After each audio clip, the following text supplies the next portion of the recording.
Hello.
You're alone. Kerberos, bro, I'm right here. Welcome.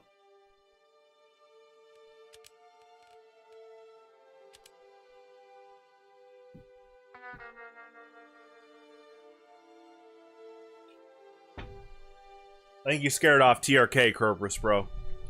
I mean, we warned him. He tried to make a joke about you in the community Discord today, and I told him, I was like, hey, you might want to watch out showing up on the Discord today. Or I said, hey, you might want to, you know, watch out for showing up on the broadcast today. And then I sent that picture. Hold on. This was in your honor, Kerberos, bro. I sent this. So, TRK has been properly warned. He knows that he's in hand's reach, according to you, Kerberos, bro, who I trust. Alright, anyway.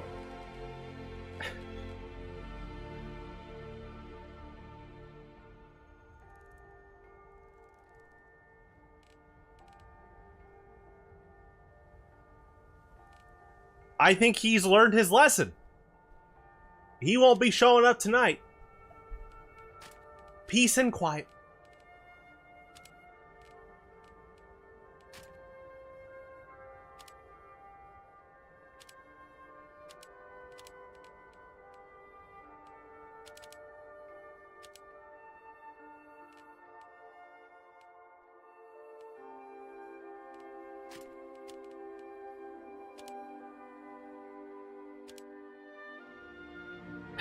Isn't it great? That's such a funny, like, meme template. It doesn't even, like, you know a template's good when you don't even need to put words on it. Like, by default, you can just send that picture, like in the context of TRK trying to cause a ruckus. And he already knows that you, Kerberos, bro, will keep him in line.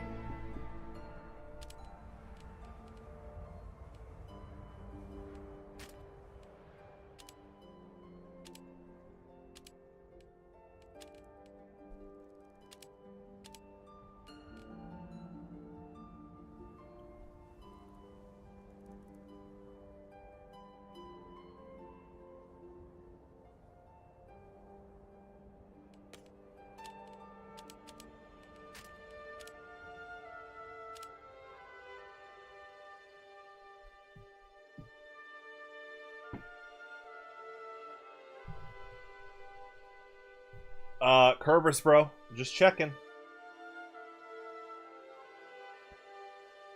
I got cold brew. Hey, there you go, Kerberos, bro. There you go. I think TRK's got the message.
Oh, that's cool.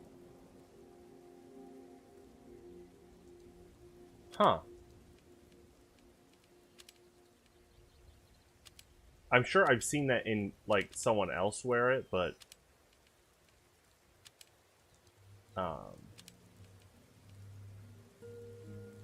yeah, that's a cool, like, hat. Is that for... I'm guessing that would...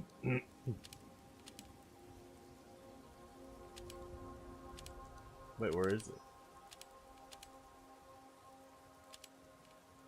Which, oh, you know what? You can't have the jetpack. That makes sense. Yeah, the thermal thruster. Okay, and then probably now you can equip it. So, is it on just one slot on any of these? That's pretty cool. Nice.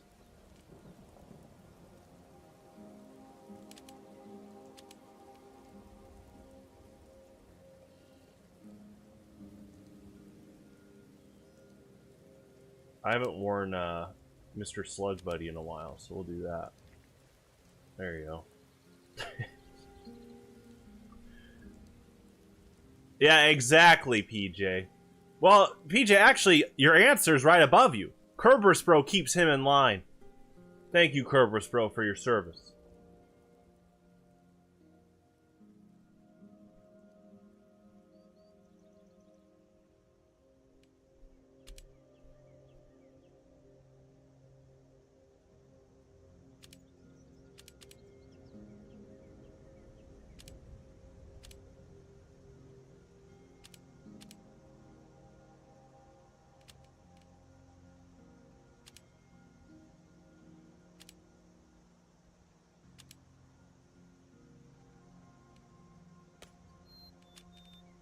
Well, that doesn't sound like a good chat moderator. Uh-oh. Uh-oh, is PJ starting to lose points today? That'd be very sad.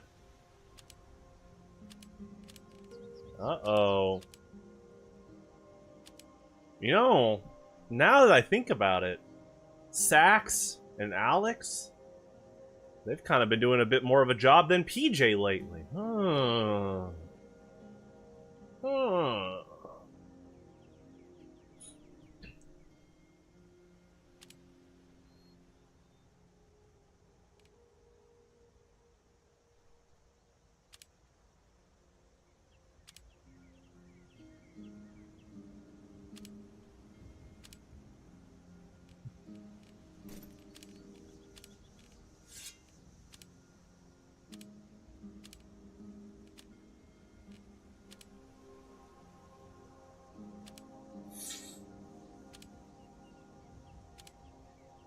Are you?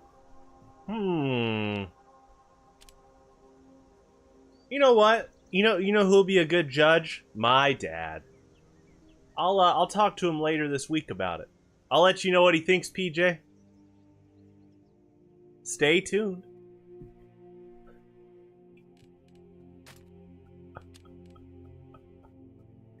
You know what? And you know what? I could call him at 6 in the morning, right when he's left Scooters. You know, when they're like, going to work today? Just driving around.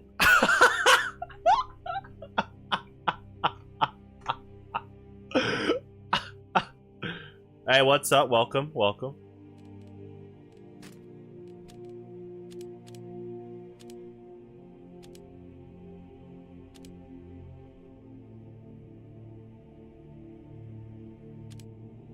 Now, I will, to be fair, my dad did tell me that part he like kept in his head. He didn't say that part out loud. Like, I guess he's like, I know my dad, he's pretty quick-witted. So when they said, "Are you going to work today?" he filtered just driving around.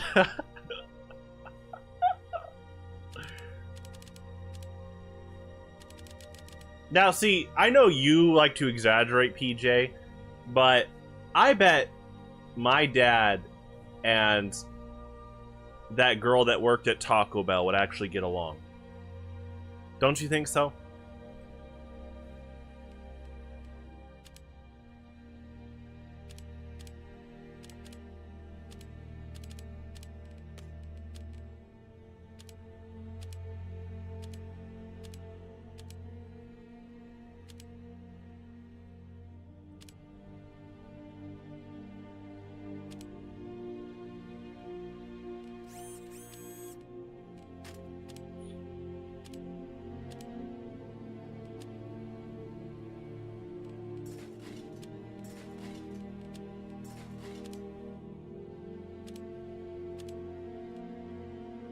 Alright, let's try to speed round this Tetris run.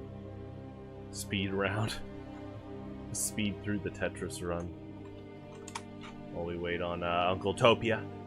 No rush, you know. Very popular server.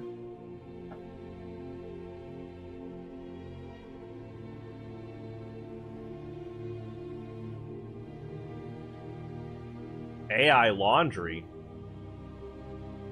Does it grammar check too? Oh, you got a typo on your shirt tag. Free refund for you. Do you think it talks like that? Or do you think it's like, hey, just to let you know that your tag has a typo and you probably want to get that refunded? Oh, thank you, passive-aggressive AI washing machine. First thing tomorrow.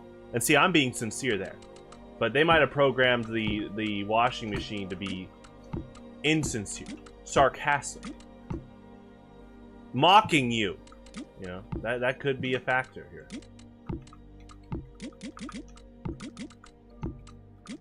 They'll just flat out, the washing machine might just say, or not, I don't really care. Well, at least they're being more sincere there, right?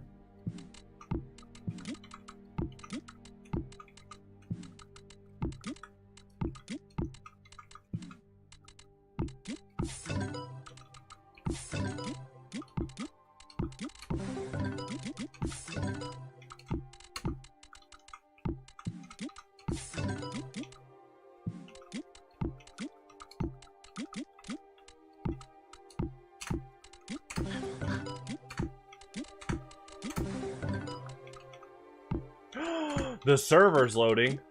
My inputs! Help! Mission begins in 30 seconds.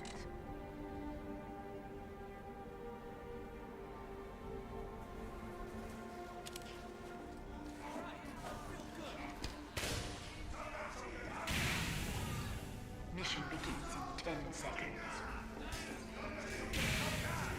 5, 4, 3, 2, 1. To the top!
Nice.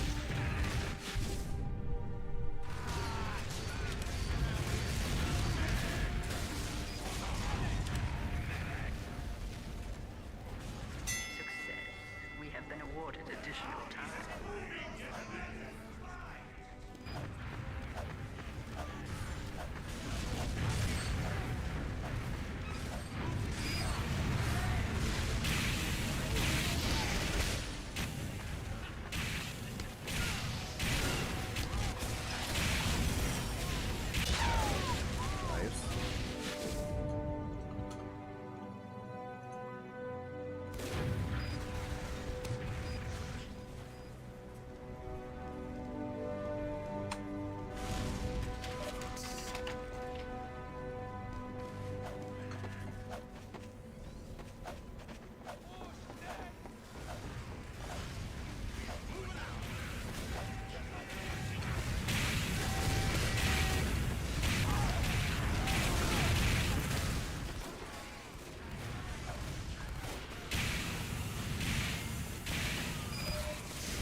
Was this Jerry Seinfeld's alt account? I didn't know he was on YouTube tonight.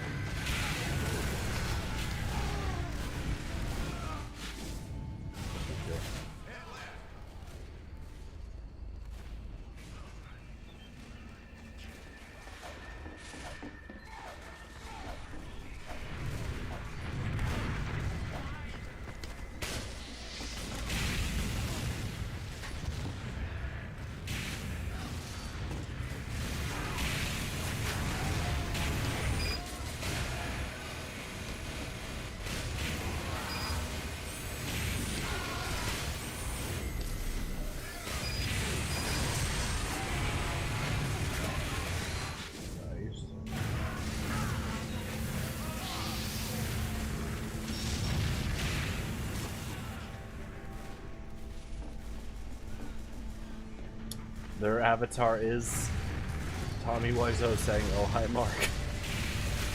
That's pretty good.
Not.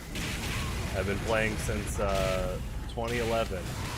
I actually bought the box of TF2 with the disc summer 2011 because I had a Steam account a few years before that, but I only used it for audio serve, and so I wasn't fully into using Steam except for that game.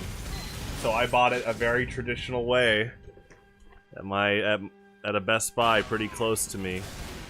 And yeah, I still held on to the box and the disc, so you only need the disc basically as a Steam key, but it's cool that I got like the tail end part of TF2 on disc.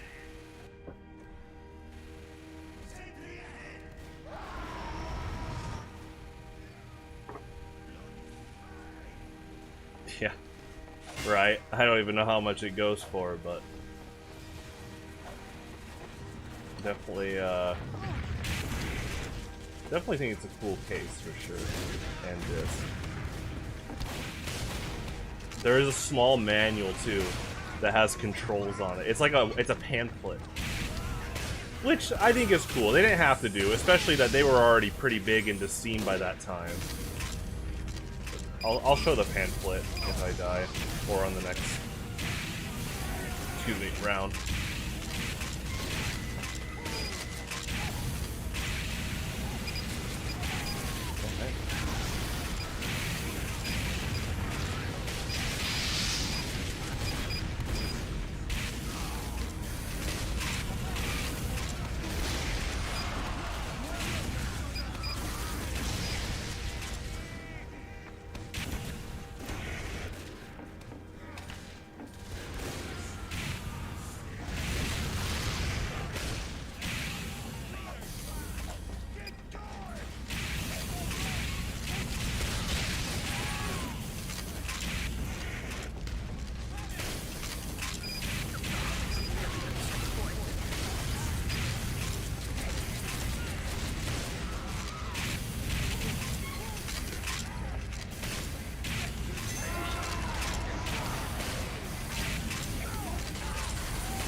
So this is the pamphlet. Team Fortress 2.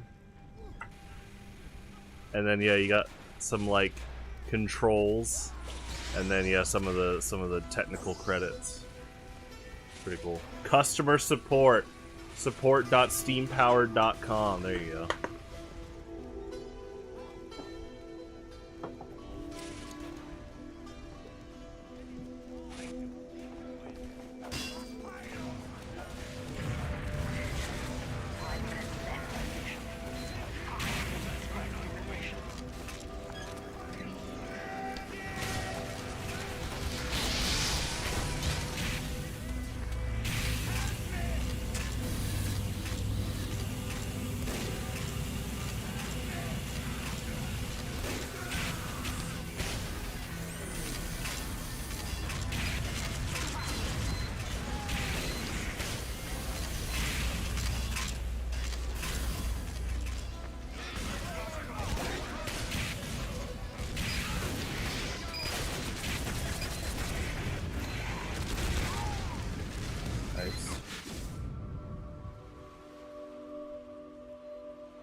Pretty good placement for that mini sentry.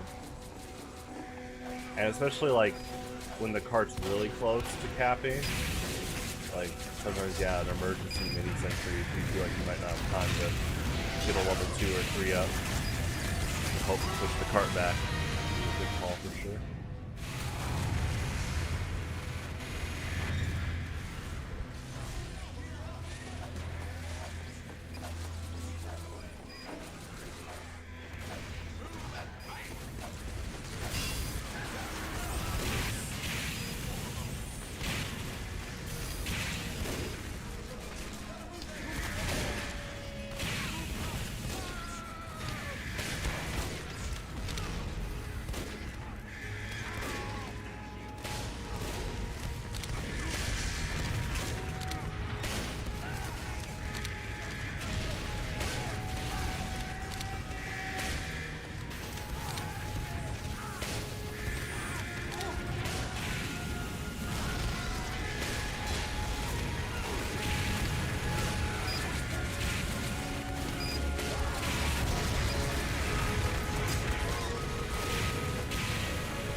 Boppy. Is that good? Skyrim Orchestra going.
coming right up.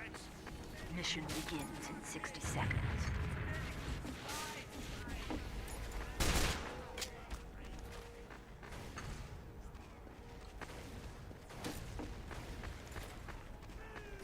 Building a sentry.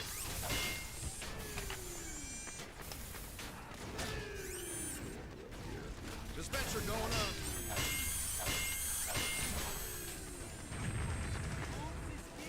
You're all right, Doc. Mission begins in 30 Teleporter seconds. going up.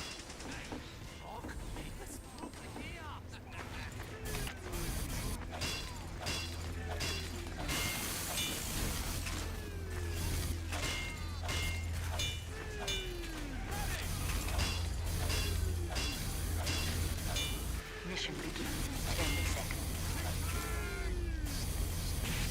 5, 4, 3, 2, 1. Defend our cause.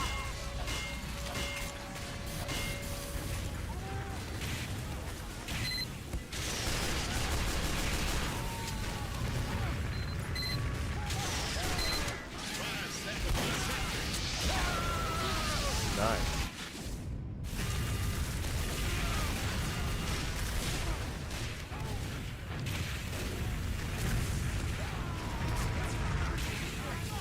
Good sap and shit.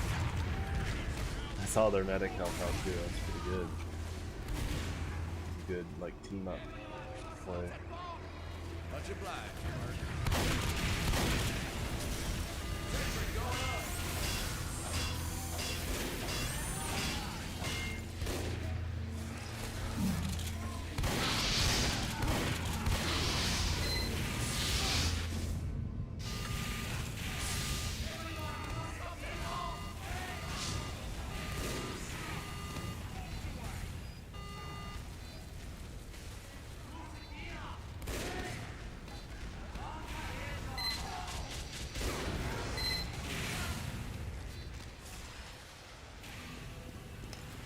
Teleporter coming right up.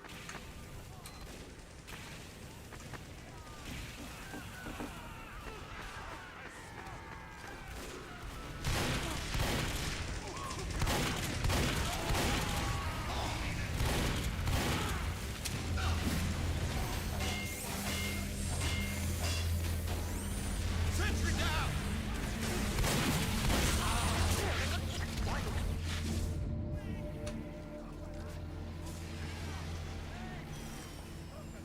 The enemy has received additional time.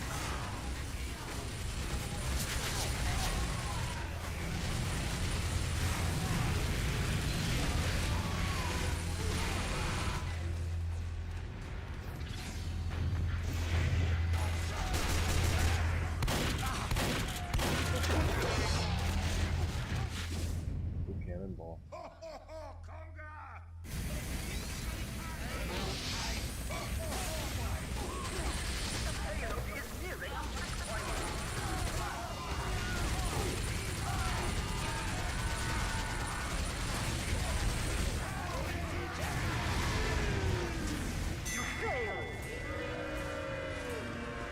Let's do this.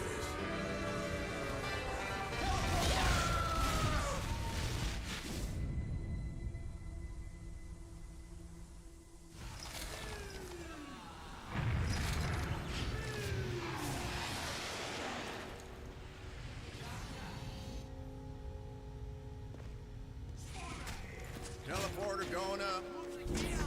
Mission begins in 60 seconds.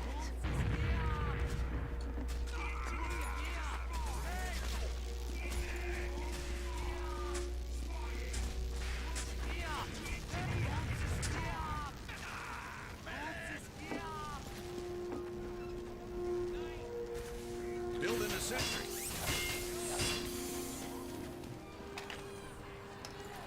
Teleporter coming right up.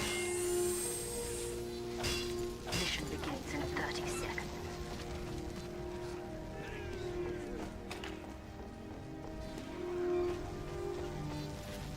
Erecting a dispenser.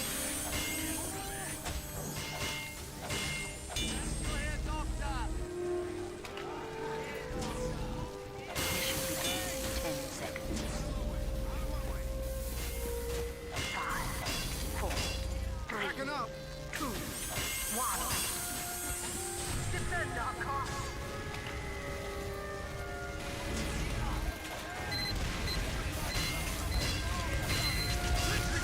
Oh, nice.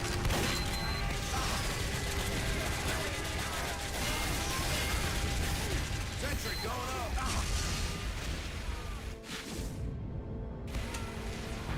Sticky bomb.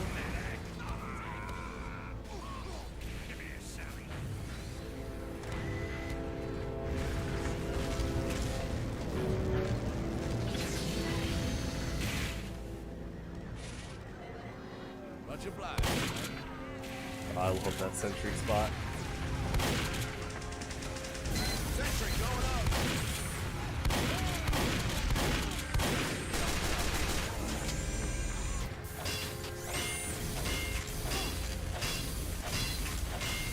You're all right, Doc. Backing up.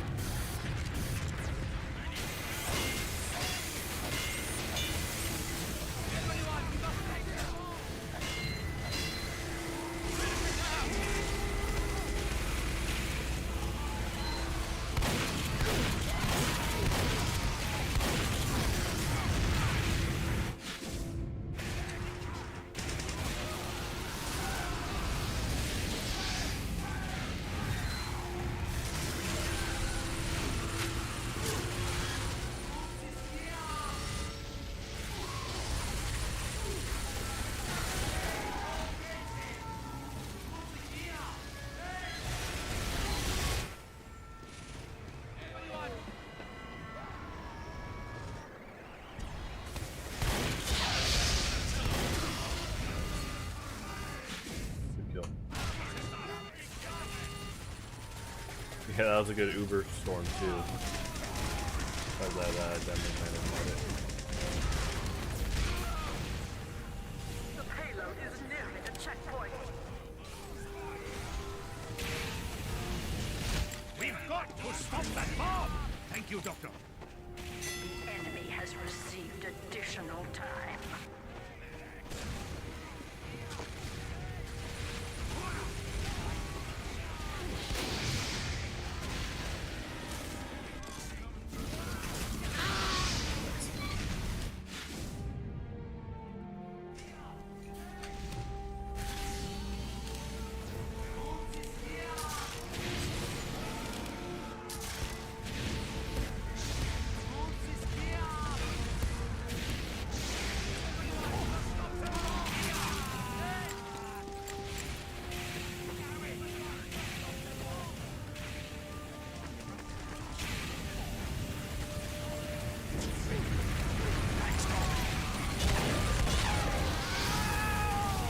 Kill.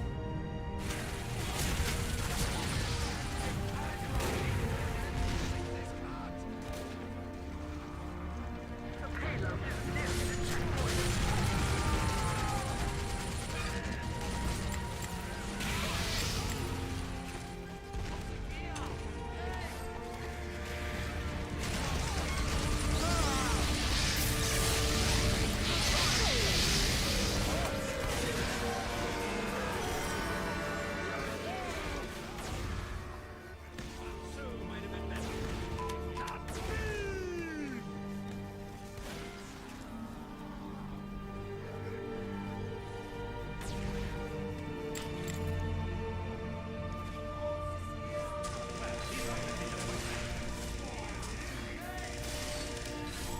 Mission begins in 60 seconds.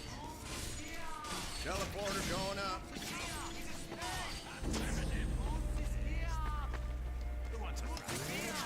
Teleporter coming right up.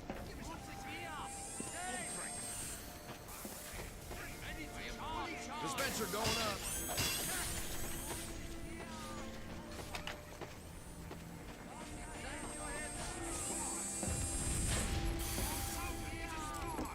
Mission begins in 30 seconds. Building the sentry.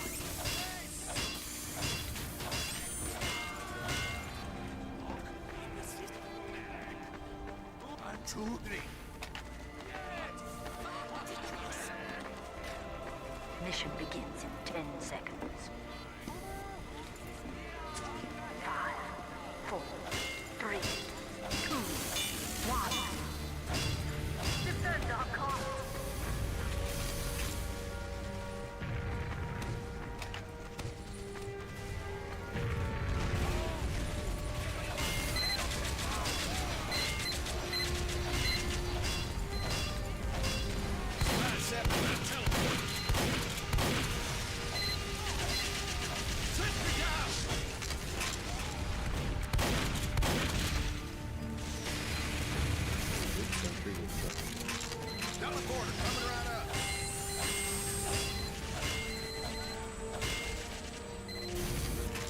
Sentry going up.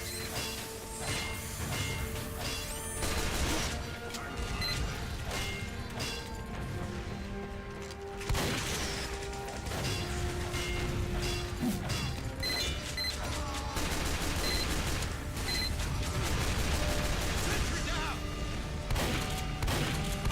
Dispenser down.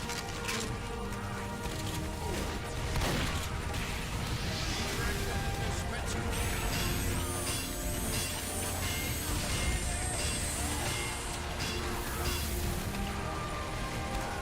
Building the sentry.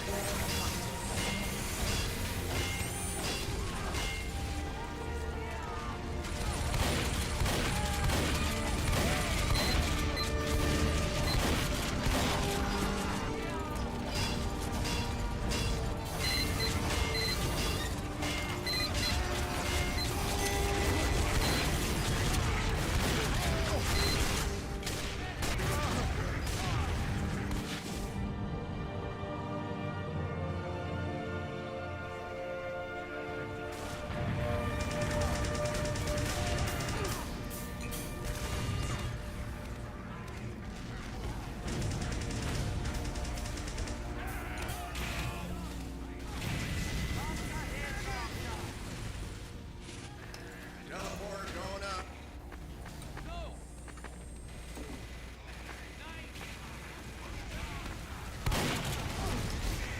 Teleporter coming right up.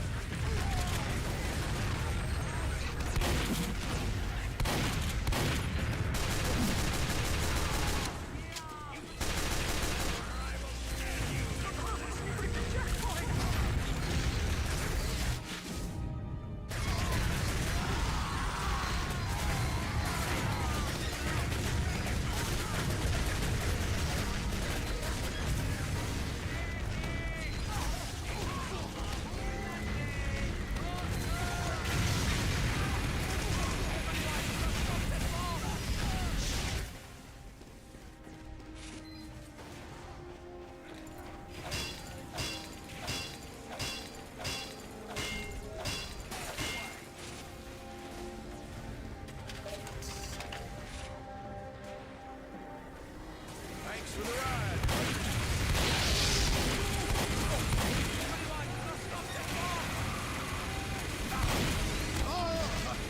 Nice shot.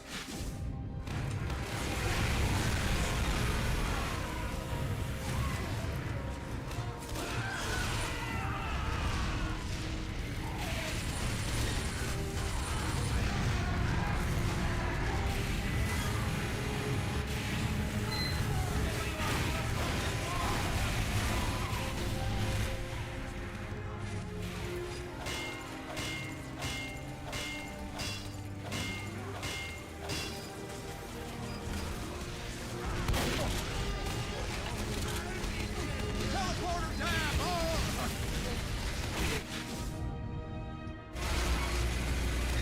Yeah, I think it's the same demo, man. They just showed a few of my buildings tonight. They're pretty good at like honing in on like my nests and just like buildings in general. Good skill. Good skill to have and hold.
Oh, nice. Yeah, the fire from the Huang here got me.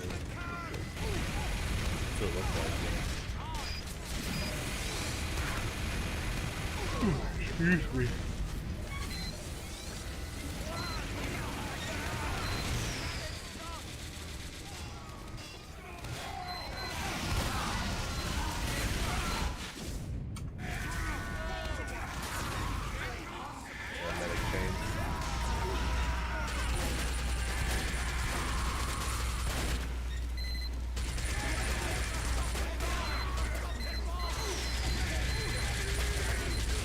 Good hold.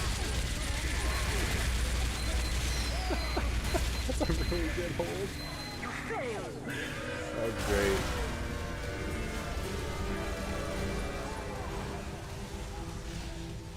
Yeah, the medic chain and our engineer had like a level 2 up.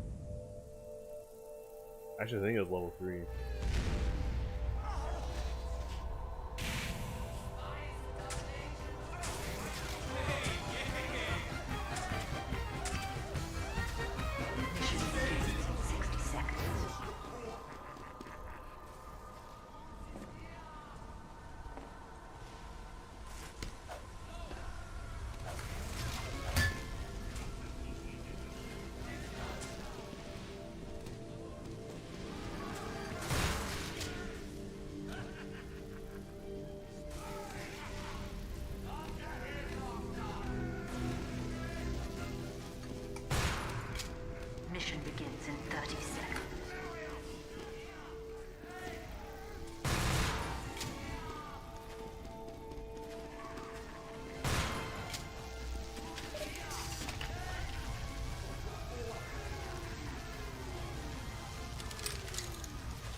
That's a good way to catch him off guard. Maybe. I think that's just a good, like, surprise flank spot.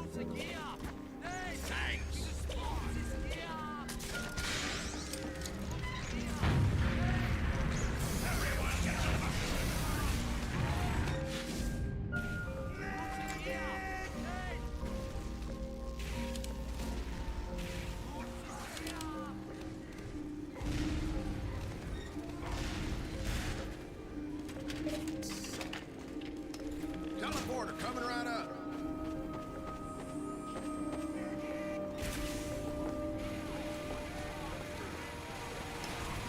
Teleporter going up.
What's up? You're all right, Doc. Sentry down.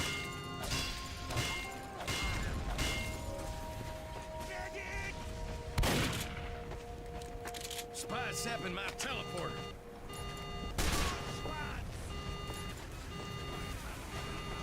Teleporter down.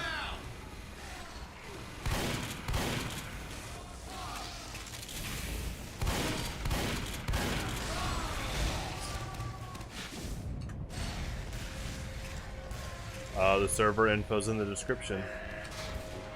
If you want to join, you can feel free to join Uncletopia Chicago 1. Teleporter coming right up.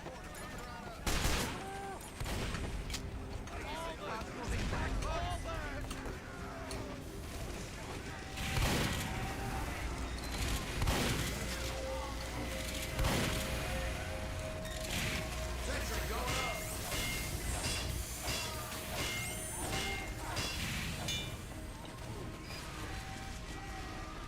Well, you can tell I'm in Chicago 1, Uncletopia, so yeah, go for it. It's all good.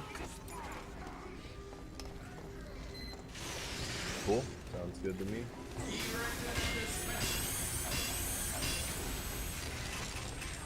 Building the sentry. I'll go build an entrance.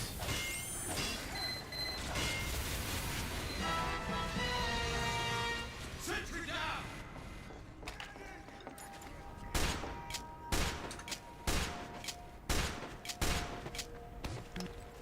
Oh, exit right there. Why is that cart stopped, Megan? Is that cart not moving?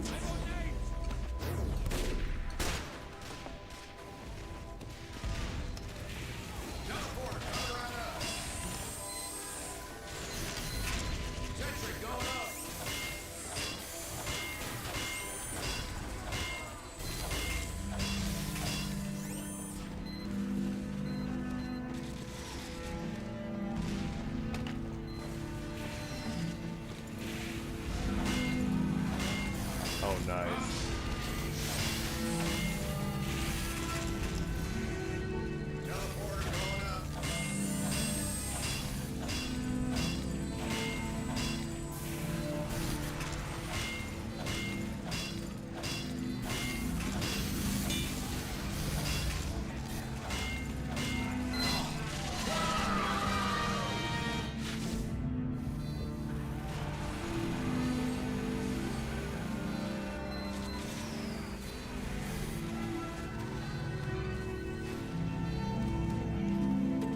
Mission ends in 10 seconds.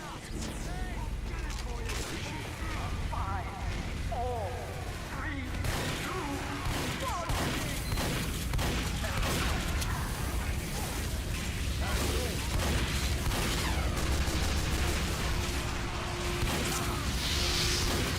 So they want to Uber?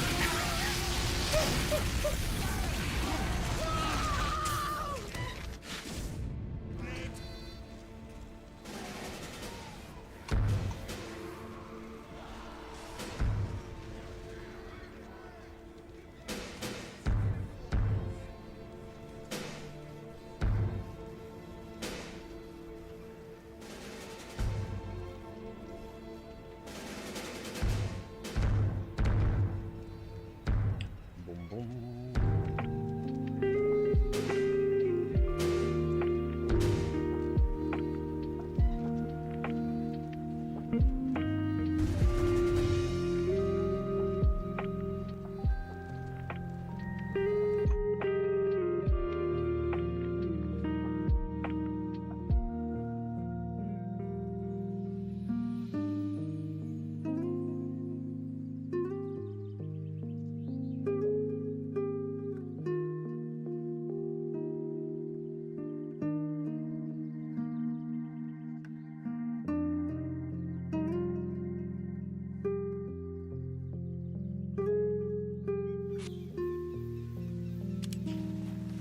Competition begins in 30 seconds.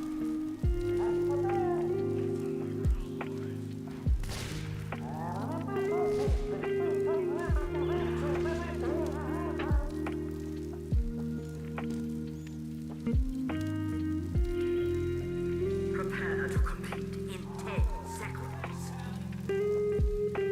5, 4, 3, 2, 1.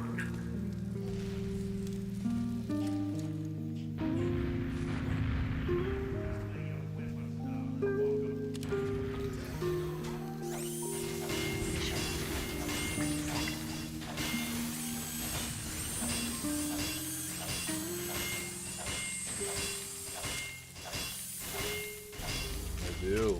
I have 2 cats. Pancake and on it. Do you have cats? Yes? Cool. Just name them.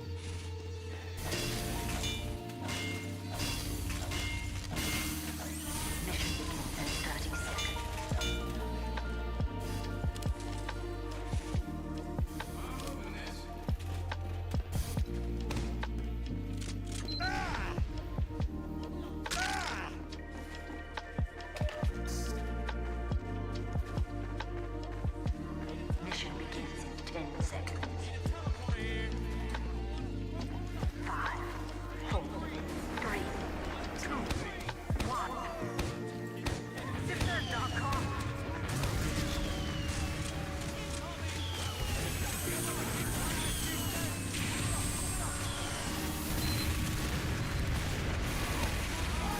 The heavy bait and punish this defeat. That's a really good play. Action or not, yeah.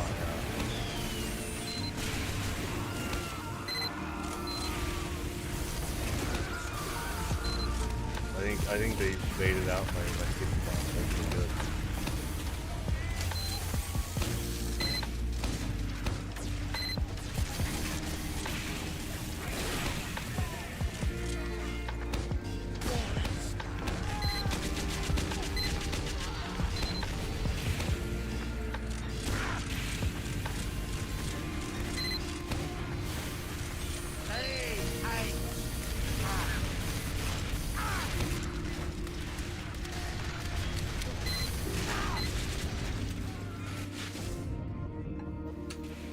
Yeah, that Demo Man player is really good, just in general, but they're really good at destroying buildings.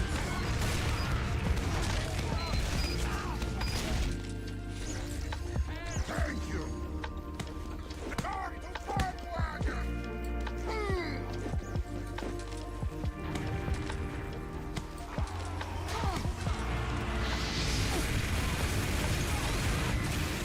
Thank you. It's not.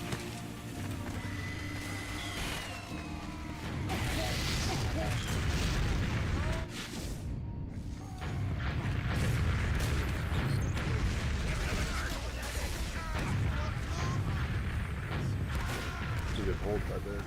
Soldier that killed me. The cart is nearing a checkpoint. Undat! Stand by, little wagon!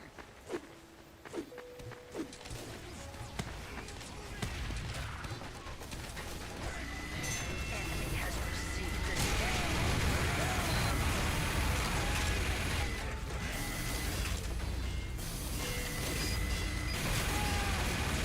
Good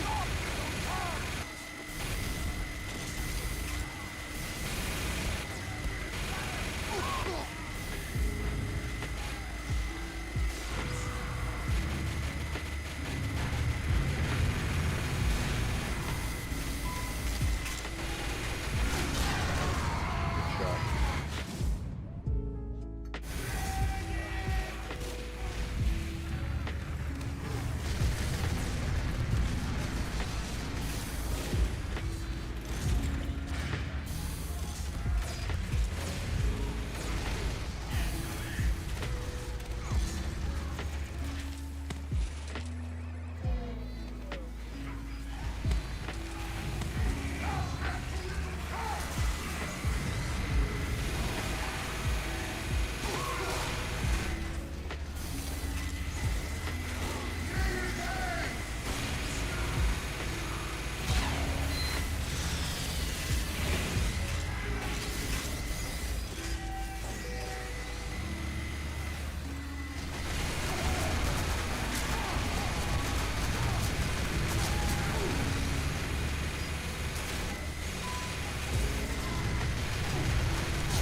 That was a good shotgun kill by their engineer.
That's alright.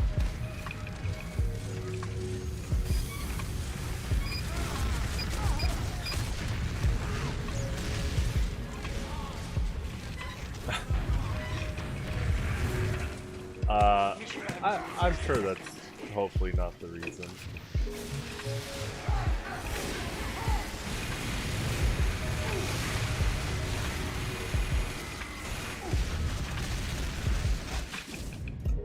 He might already be on his own server. Does he run his own server or something?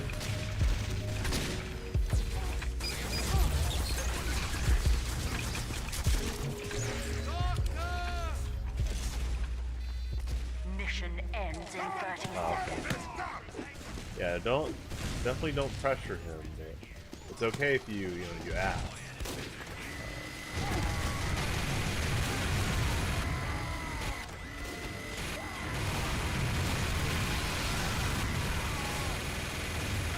Mission ends in 10 seconds. 5, 4, 3, 2, 1.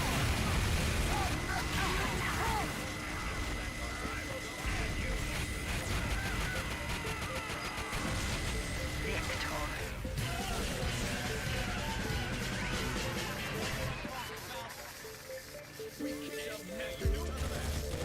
You're not good, kid. How cool would it be if he joined? I enjoy Chicago 1. It's been great just overall playing on this server. I think Uncletopia in general are great servers.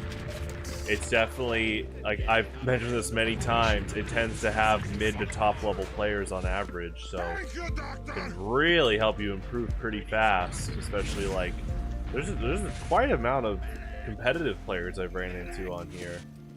So, you know, that can be a very cool strength. I definitely think that's a good strength to the server. I don't mind whatever skill level you are to play against, but, you know, just in competition, being able to play against mid to top level players a lot on average can really help you a lot. Mission begins in For 30 example, seconds. when I go Pyro, you'll probably see it tonight. It's actually already happened. There tends to be a decent amount of soldier players on Uncletopia Chicago 1 that purposely delay their rockets against me. So they bait out my air blast and then they punish me. And you see that definitely at like mid to top level competitive. So it makes me better as a player trying to like predict what their delayed shots might be. I think it's just like that across Uncletopia. In general, you'll run into soldier players that will do that. It's good. It's a good skill for the soldier, and it helps me get better. Good shot.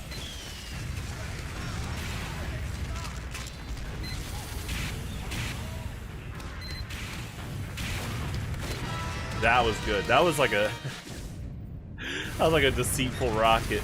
That soldier quickly turned to shoot a rocket at me. That was really good. I predicted that they were going to kind of like pull back a bit, but yeah, that was really good. Well, they technically did, but they quickly shot a rocket at me. That was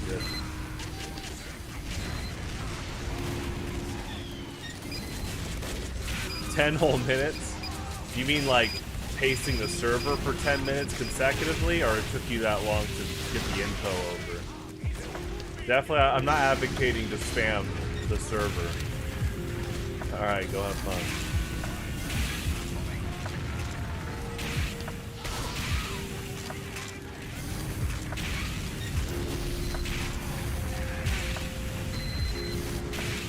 Thank you.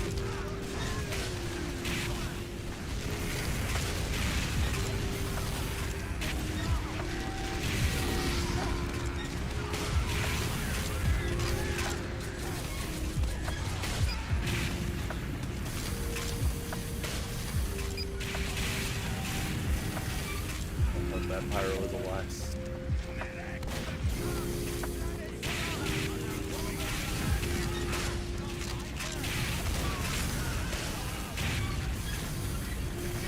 Alright.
Yeah, you gotta wait a bit.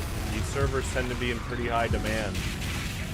So, I mean, once you're in, unless your ping goes over like 120 for a while. So you gotta just put it on the, like, auto-join thing. That's what I do at the start of my streams a lot, is, if I have to wait, then I just, like, craft. or play Tetris. And then once I'm in, I'm good for the rest of the night. Unless there's like a crazy ping spike. I haven't had a ping spike so high that I got disconnected though. You have to have a ping spike for quite a while.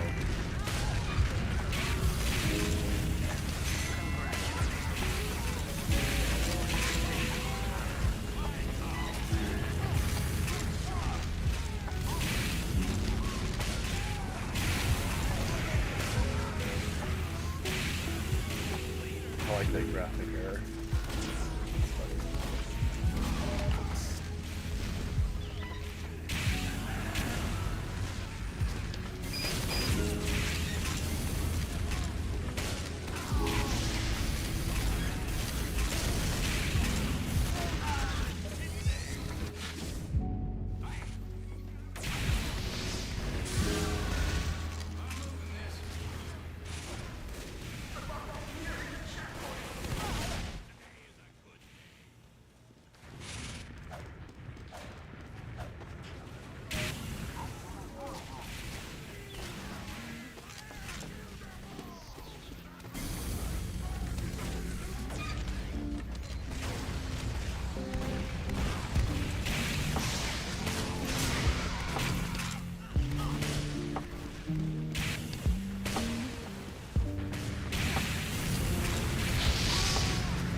Nice.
I just realized another good thing about this weapon is technically it's really good at spy checking.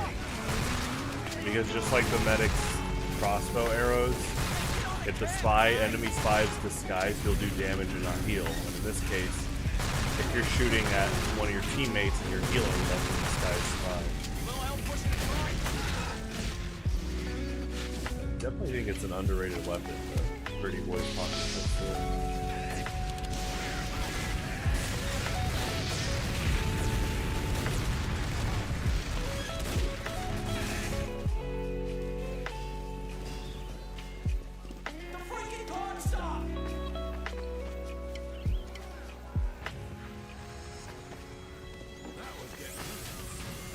Oh, stock's really good. That's the thing. Stock is pretty well rated. Like, in general, people know stock is really good. Pretty Boy's Pocket Pistol is a really good side grade. Being able to heal with chip damage is really good. Especially how vital Scout is in 1v1s, and the fact that you can heal back health from a long distance is good. I remember watching some, like, No Limit 6s, and I definitely saw a pretty recent one of like the Scout running Pretty Boy Pocket Pistol.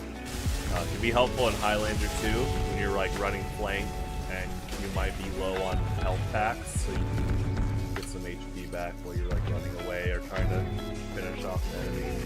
So that's kind of the beauty of side grades, is it comes down to your decision. It's not like, you know, a direct upgrade where something might be like just directly buffed with no trade-off. So. One of the only weapons in this game that's considered a direct upgrade is Third Degree. Technically, there's an unlisted downside with Third Degree. First off, hitting a medic chain with Third Degree is already pretty tough in general, but the person the medic is healing, they're gonna take damage too. So if you don't kill the medic and the chain, that's more Uber that the medic gets back, or the more Uber the medic builds, because his pocket is damaged. So. Oh, you joined. Gotcha. Prepare to compete in 30 seconds.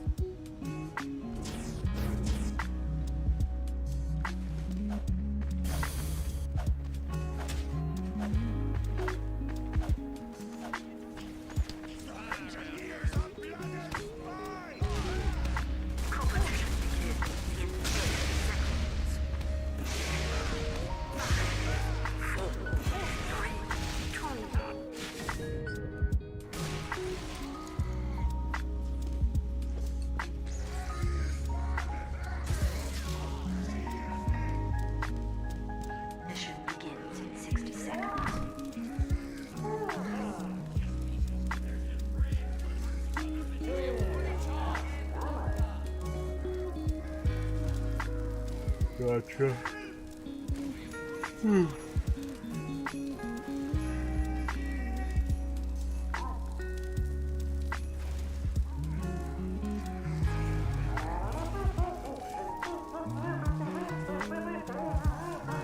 Mission begins in 30 seconds.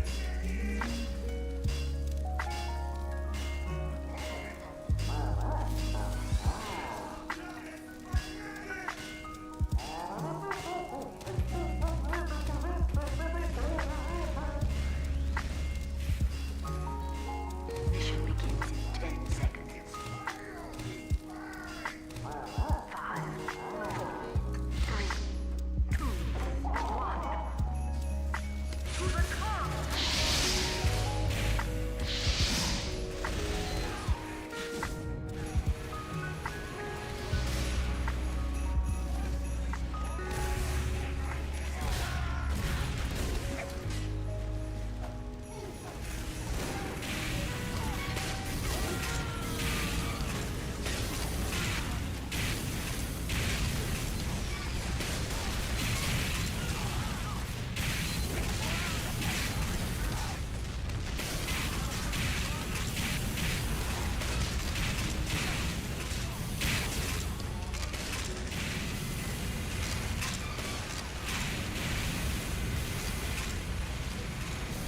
Nice, clicking the card. There you go.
Attention.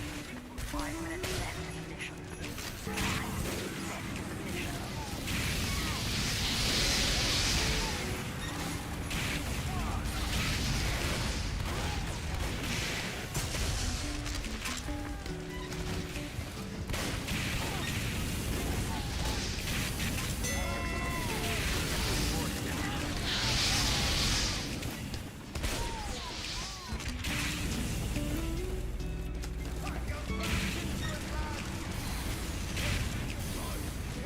Yeah, if you go over like 120 ping for a while, it'll kick you.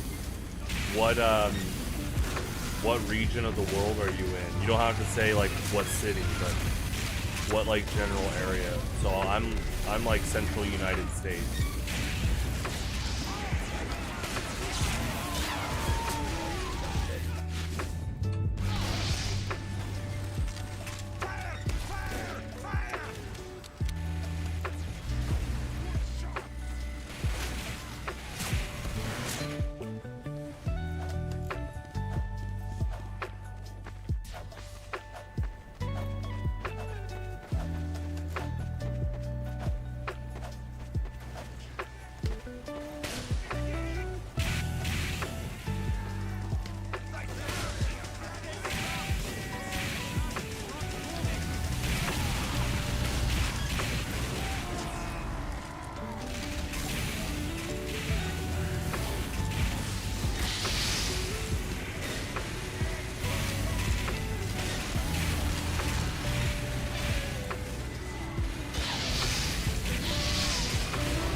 Yeah, Aristocote, what region of the world are you in?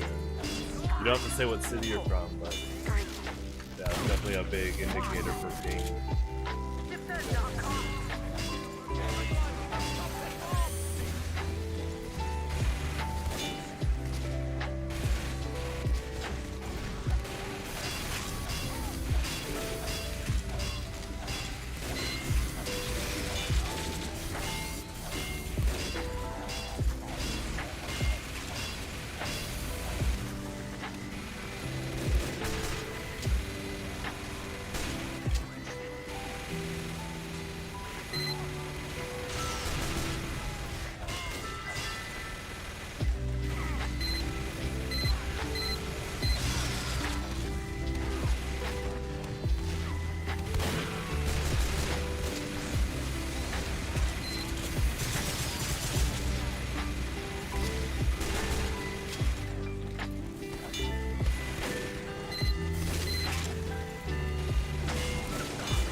We have secured the control point.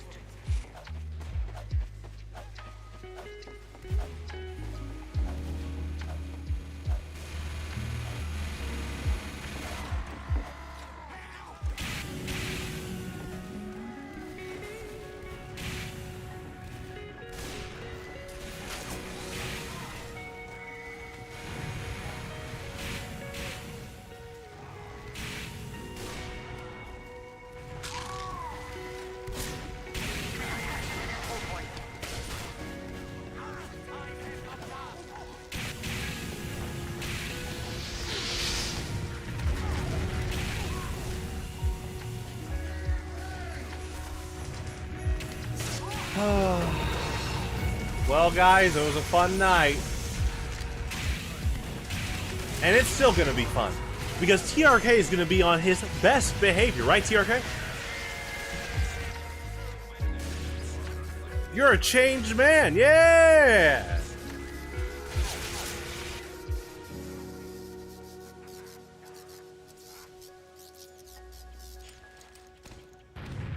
Okay, TRK. Already? TRK, I was giving you your shot. Your redemption arc.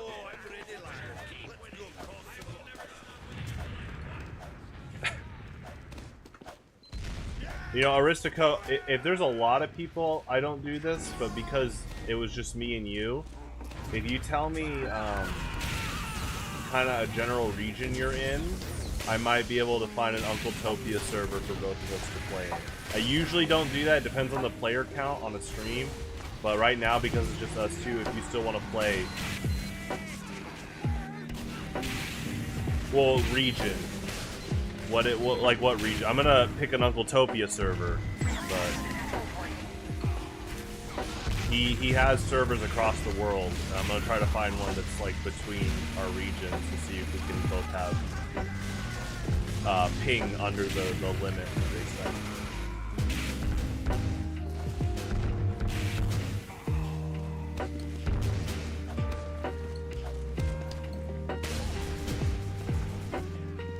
You don't have to give you don't have to give away like your state or city or country, but general region, like what countries or states are next to you? Are you more West Coast, East Coast if you're in North America? You know,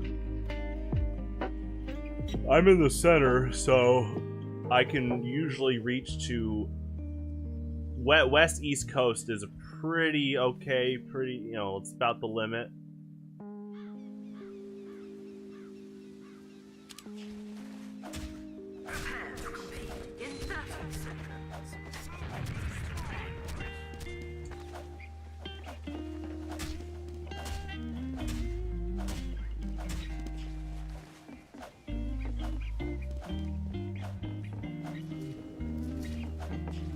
TRK, what are you talking about? TRK, leave the emote game to Kerberos, bro. I think you got a lot to learn. He's pretty effective at it. So Aristoco, you're not kind of like when you were joining in the Chicago server, your ping was just above the limit. So if you tell me what region of the world you live in, I can find an Uncletopia server that's like between both of us. So we might not, so we both could possibly play together and not get kicked for high ping. So I'm just asking, like, what country or state do you live in? And then I can kind of try to find a middle ground for us.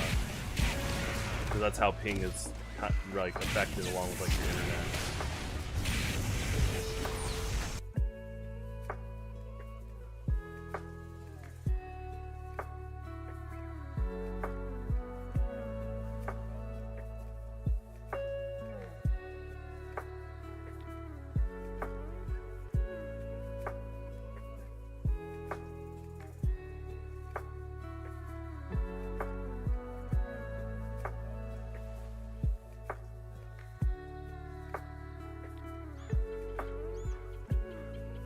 Prepare to compete in 30 seconds.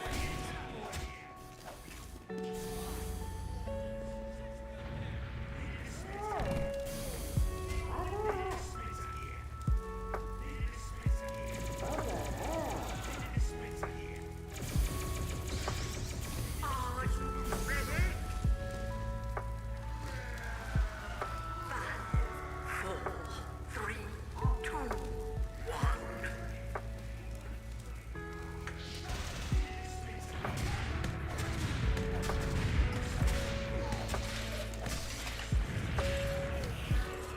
Mission begins in 60 seconds.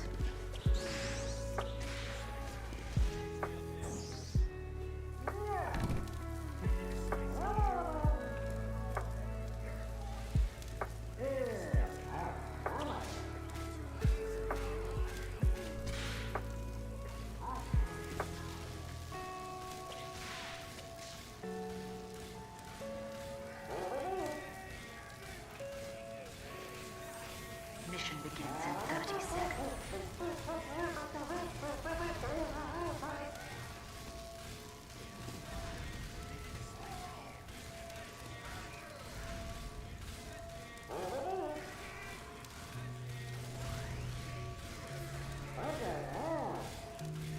Mission begins in 10 seconds. 5, 4, 3, 2, 1. Get to the car!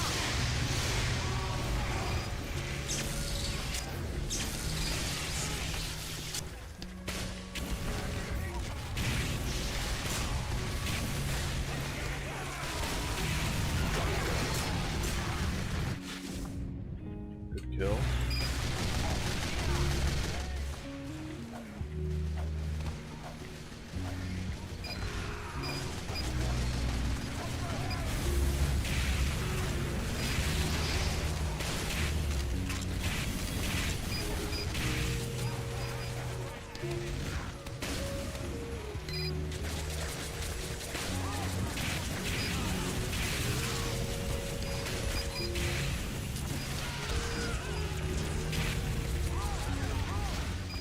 Nice try. Here we go. TRK again. TRK, this is your final straw for tonight. You can try to be a better person right now. 3, 2, 1. Your next comment determines a lot. Ooh, good back shot.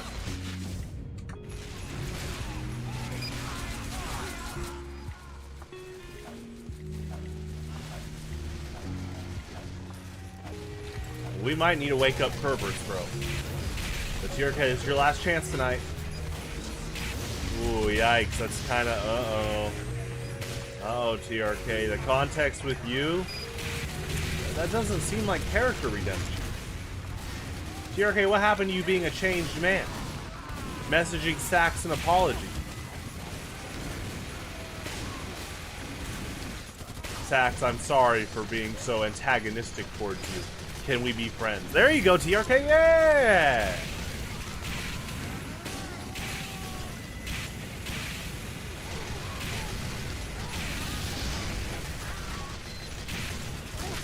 Oh boy. Gets what? Apologizing to Sax? I don't think him and Sax have ever interacted. But you have, TRK. And you know what? Sax has been on way better behavior in comparison to you. Uh-oh. TRK, don't you want to catch up? Isn't he your rival? Oh yeah, yeah.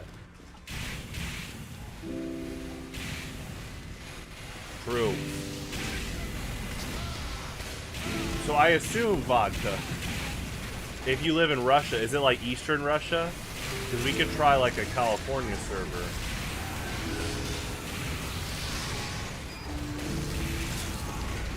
If we had multiple people, I don't do this, but if it's just me and you right now, that's fine.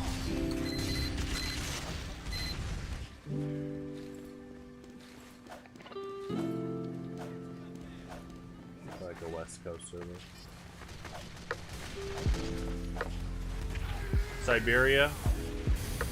Okay, let's try... Let's do this right now. Let me... If I die, let me go swap servers. I'm gonna grab an Uncletopia West Coast server. If that doesn't work, then, well, we did our best in this case. Okay. Yeah, I gotcha. Okay, so... Community servers. See, I have UNC typed in. And we are gonna grab... So your Siberia. Okay. So let's try one of these Los Angeles servers. I'm gonna choose... Let's refresh this actually.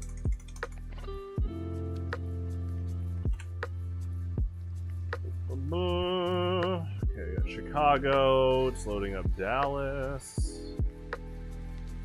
There you go. Atlanta. We definitely want to see some Los Angeles. There you go. Okay. Or Seattle. Your Siberia? Okay, so actually, yeah, we probably want to do Seattle then. Let's do Uncletopia Seattle 1. And then just auto wait. So, yeah, Seattle 1 right there. Well, let's test this out.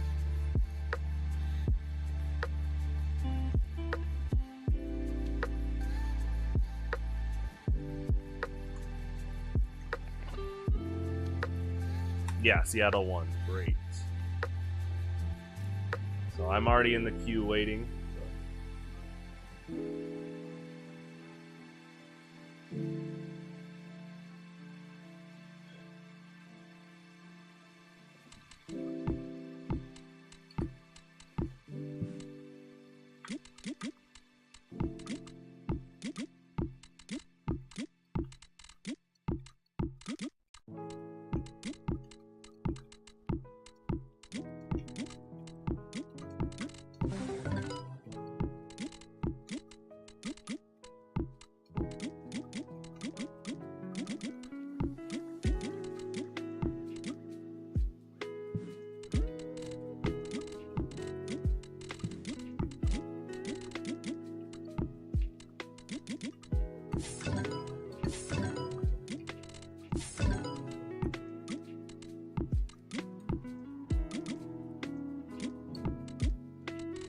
TRK, you just like, you have all these chances to better yourself. What are you doing? TRK, we've already heard this attempted joke. Where's Kerberos, bro? You know, Kerberos, bro, take a break, okay? I know who to call in. When this server loads, I know who to call in.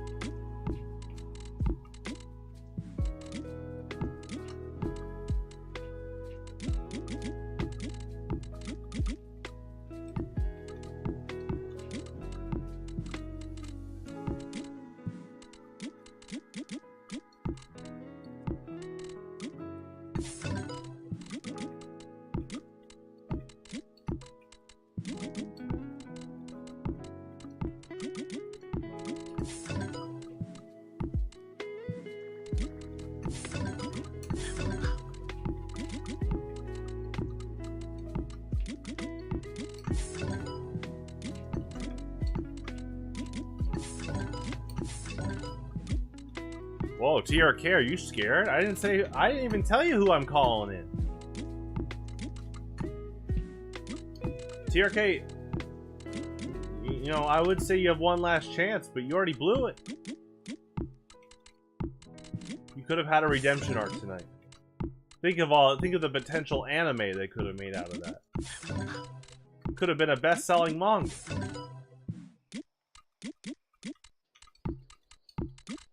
You're humble. Wouldn't that be that could make world headlines?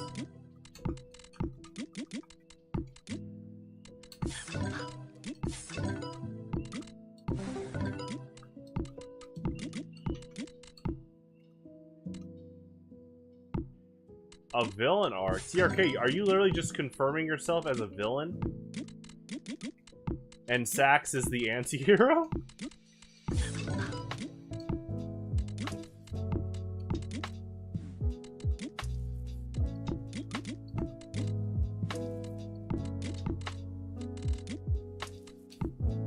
Oh, I don't know what SMG3 is.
Can't find it.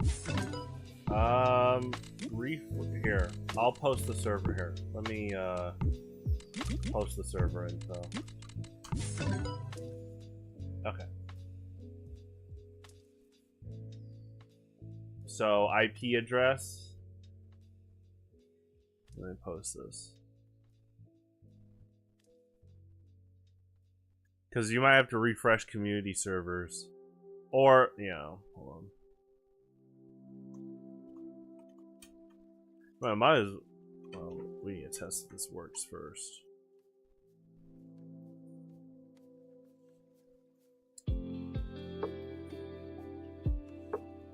Yeah, no problem.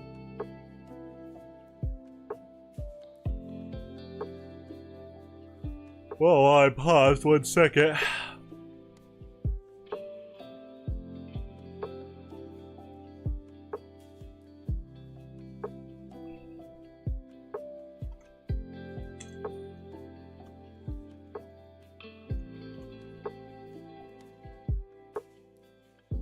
Oh, nice.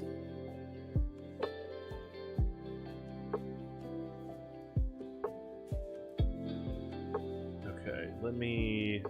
1 second.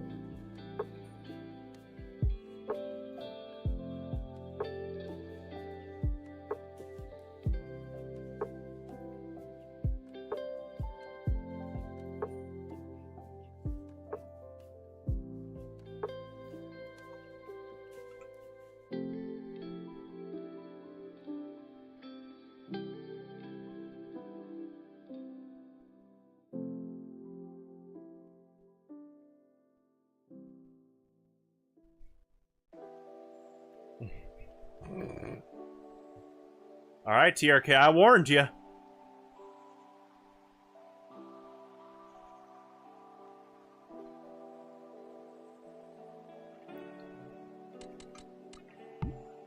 You had all these chances at redemption.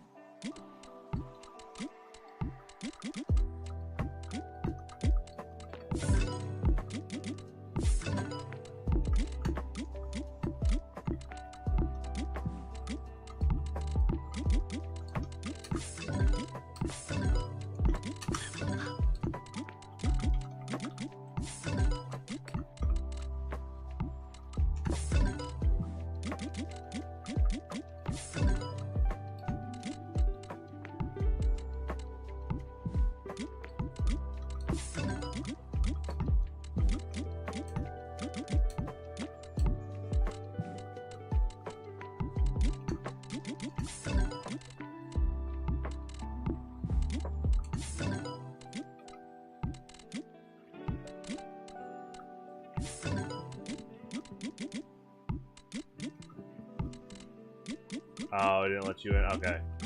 Yeah, that's about as close as we can go. West Coast, so. Alright, well, we tried. Yeah, there's it's pretty strict on the ping. But thanks for trying though.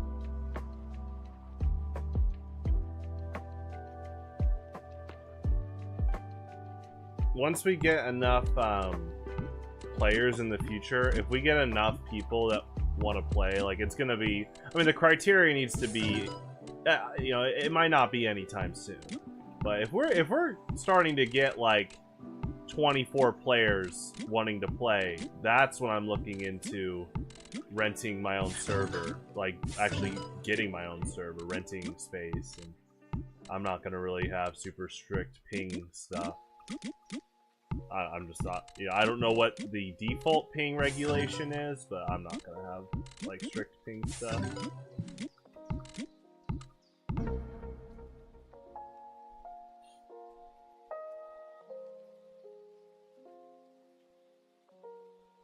But that might not be for a long time.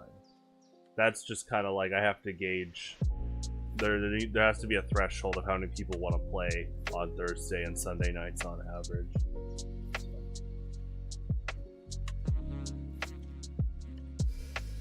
Oh, is it wanting to like play an ad when I do redo? I think it is. All right, let's see the McGriddle ad. Sausage, egg, and cheese McGriddle. Oh wow, Tetris.com is going crazy with the ads. Yeah, play Tetris for free. How much money of ads is this? Okay, there you go, Silver Dollar City. That's kind of close to where I live. There you go. There you go. Car commercial. Okay. Nissan. Okay. I do like Nissan as a company. They make pretty good cars. I've driven two, so I can vouch on that front. A Maxima and a Sentra.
You know, maybe Kerberos Bros on a late night coffee run. I could see them doing that in France.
Is TRK asleep? Do we have temporary peace within the community? Wow! Well, you know, TRK hopefully will be on his redemption arc when he wakes up, right? Just a small delay in that.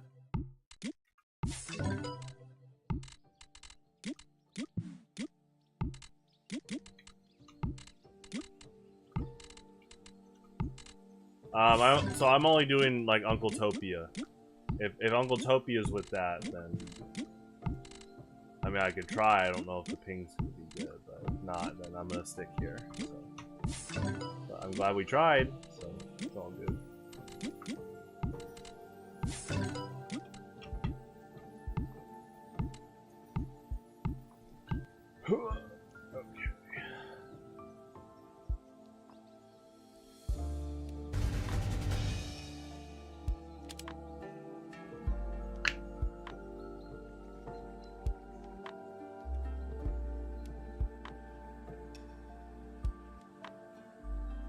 Excuse me.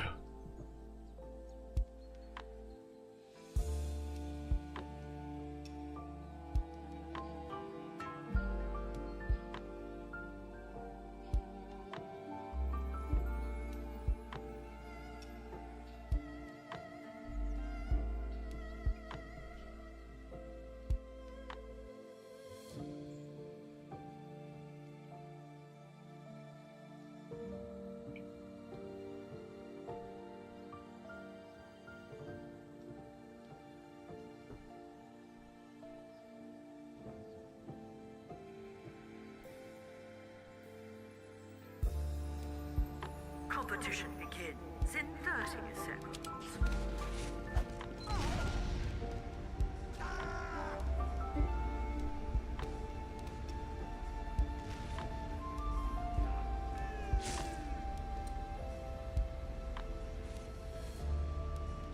Get ready. 5, 4, 3, 2, 1. Mission begins in 60 seconds. Prepare to defend our control points.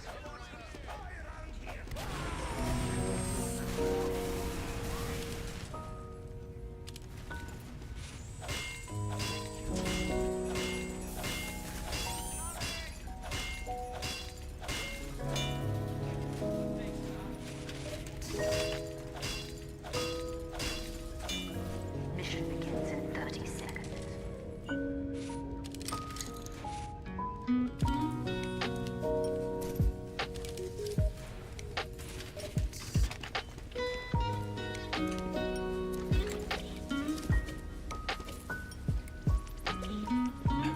Hi, 3.14. Welcome to the Nerd Zone. Well, their avatar is not Pi. It's like a neon city. It's art. Looks pretty cool. Yeah, it's a pretty cool user. The Nerd Zone. What are you talking about? Knowing Pi? Well, that's not the full Pi. And if you know the full Pi, like you can recite it like Mewtwo King, that's a pretty good skill. That could be a great conversation starter at parties in general. We're playing the raiding party. Top left, look like it. Hey, how's it going? Oh, hey!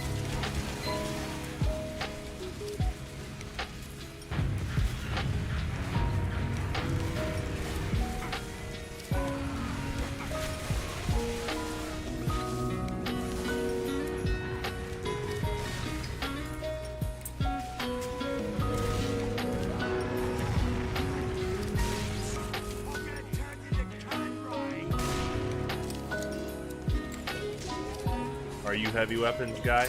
I think that job is taken. Red and blue.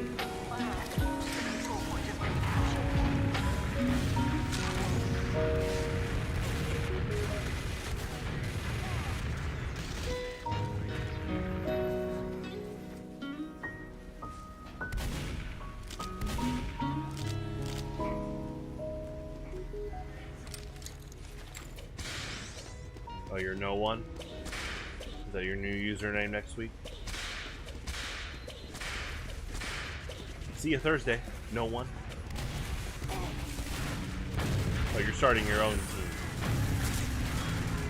The purple team.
Oh yeah, no problem. Yeah, like I said, I mean, I don't... Projection, it might not be till like a year from now. But if we start getting, again, about, including me, 24 players that want to play Thursday, Sunday, yeah, that's when I buy my own server. That's kind of the gauge there. And I'm not going to have strict ping, like a strict ping rule. So yeah, definitely keep tabs on that. No pressure to have more people wanting to play. But if that demand gets to about 24 on average, including me, then yeah, I'll get my own server.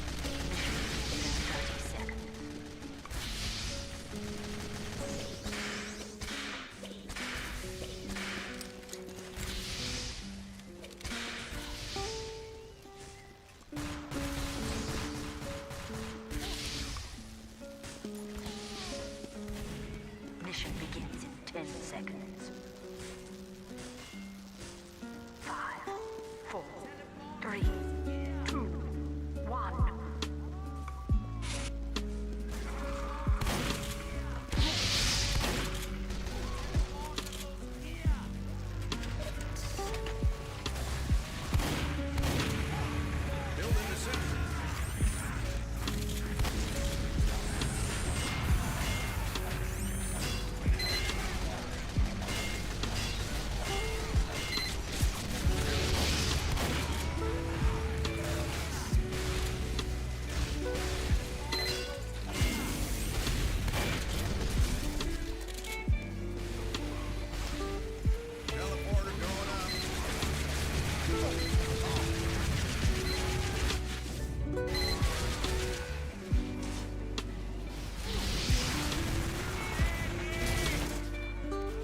Oh, you know what? We did this last time.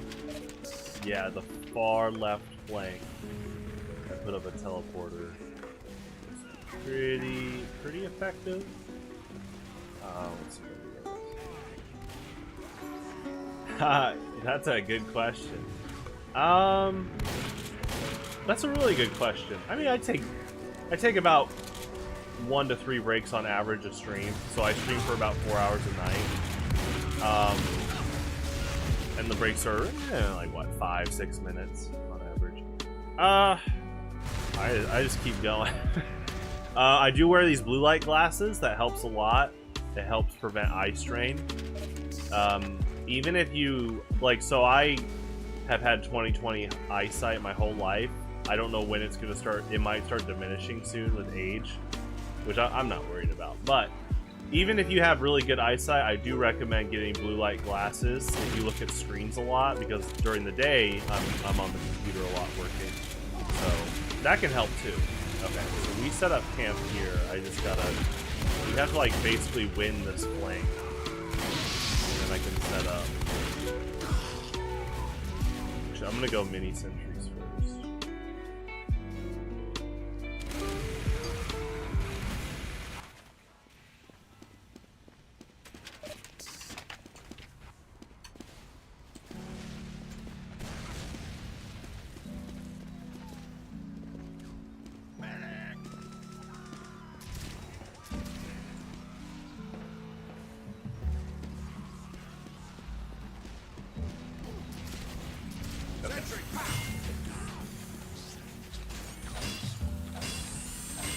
Okay.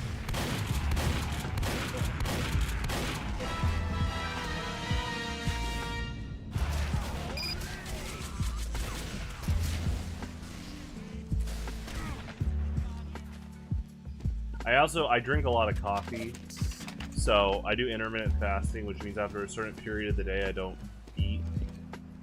So I eat in an 8-hour window, and so right now I'm fasting, but you can drink black coffee and unsweet tea while you fast. I just like black coffee in general. So that probably also helps with not getting tired. Let me get the teleporter up, and then I need some.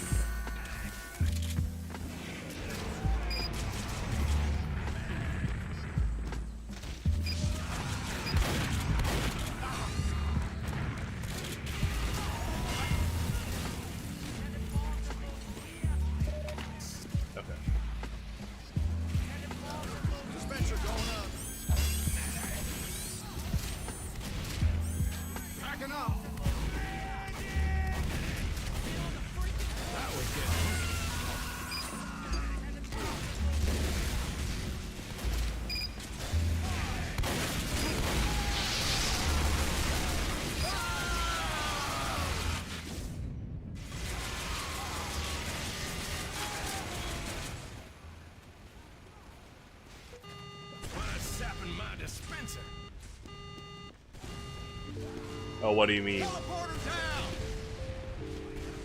You go out for a walk? You like it? What do you mean?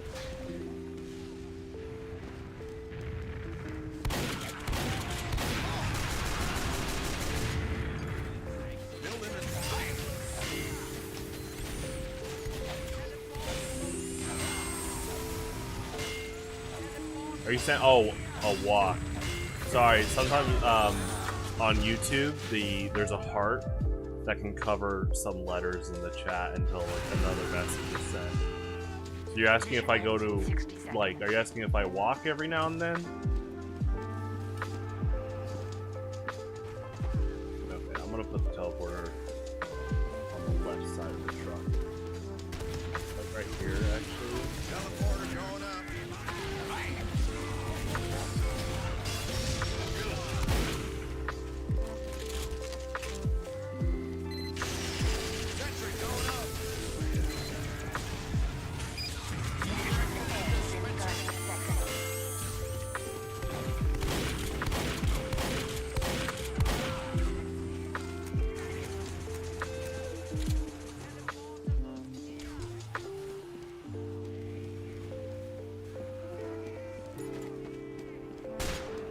Mission ends in 10 seconds. 5, 4, Teleporter coming right up. 1.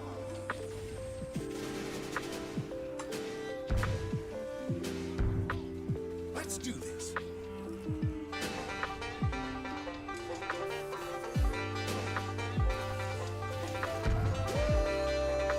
Ooh-wee.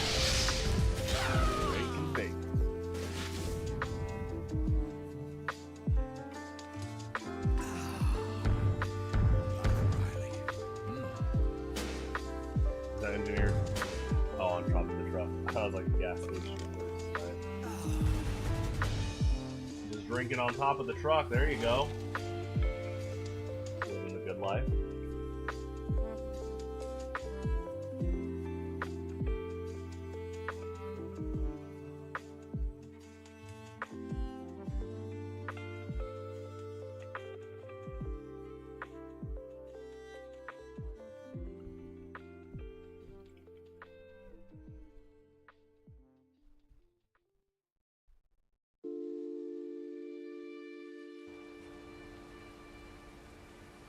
Competition begins in 30 seconds.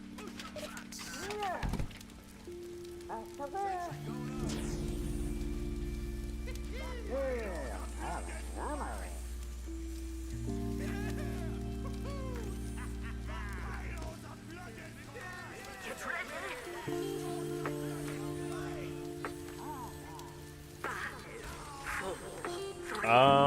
I used to do cardio on average like 6 days a week. It was like around 2 miles a day. I don't do that as much anymore. When I got my so I did a lot of walking in college starting in early 2017, and then in 2022 I got my full-time salary job, so I wasn't walking as much. I still was walking, but not as much. And then now that I'm working for my brands, yeah, I don't really walk as much. But you know what I do? I brought this up on, which stream was it? Tuesday. I take like extended walks at the grocery store though. That's kind of a bit of my compensation. Is, you know, the average American grocery store, big box store visit to get your necessities or just shop. It takes about 15-20 minutes, and I'll make it like 40-50 minutes. Just walk around, you know, check out a bunch of aisles and just get more cardio in. I think it's still like the thing about walking is, even if let's say you're walking to lose weight. Okay, what if you lose that weight? Well, my recommendation is to still do cardio every now and then. It keeps your blood in good circulation, your heart in good circulation. And so my way of doing that is I just take extended walks at the store, like grocery store, big box store. So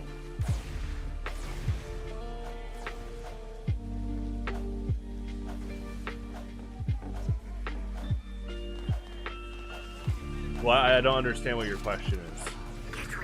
For no, are you talking about a walk in TF2?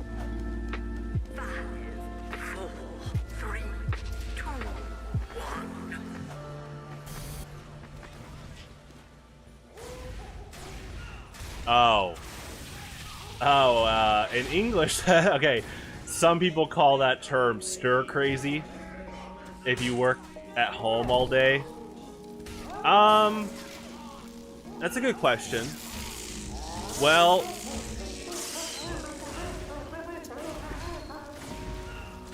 think about this. You know, like I said, I do go to the store, you know, like you're asking, get out of the house. Right now I've been working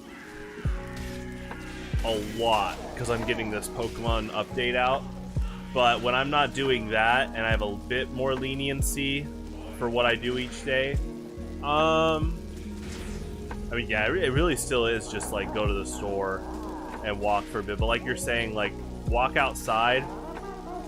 The only thing with that is if I walk past, excuse me, if I'm walking past like 20 minutes, you can start to like sweat and stuff, like cardio wise. So that's, you know, ironically, I would just dedicate that to being exercise. Trying to schedule my shower around that. But yeah, I honestly, for your question about like, do I take like a break? Yeah, actually sometimes I'll go to like a coffee shop, just, you know, real quick and then come back. Like before a broadcast starts, actually usually, okay, so about an hour before the broadcast starts each night, that's when I'm taking like breaks. I'm usually like making dinner, or already was making dinner, or I'll go out for a bit. Yeah, like a break. Yeah, breaks are important. The only thing about breaks is if you take too long of a break, you can start developing habits of extended breaks, you know? Definitely something I worked on in college is self-discipline. So, you know, if you get too used to taking really long breaks, then it can be really hard to really stay buckled down. But that's a good question. Breaks are really important for school, work in general. It's, you know, even just getting up and stretching a bit. I'll do that. Like, it's important to just, you know, stretch a bit. I drink a lot of water. So, sometimes I'll go, you know, refill my water, and then I'll stand up for a bit. Also, like I said, before a broadcast, I usually make dinner or get dinner. I do a lot of grilling, so I grill outside. That's kind of its own break too. I'm outside. You know, you can watch like the squirrels run and birds chirping, and neighbors could be doing different stuff on their patios and all that. And then, yeah, I'm usually, right now I've been cooking a lot of chicken, but chicken, beef, turkey, pork, that could be its own break too. But that's a good question. I don't know, like, where you are in, like, school or work, but in general, taking breaks is important. And then obviously, like I said, making sure that you know when to dial back into getting off your break is also important. But they say, like, for school, like the night before an exam, it's still important to get some sleep, because ironically, if you cram and you don't get any sleep at all, your brain might not retain as much information. So it's definitely like a balance between how much time you dedicate to studying and then how much sleep you get, so that your brain can start storing that into like long-term memory. That's its own discussion, like studying tips and long-term memory storage and all that.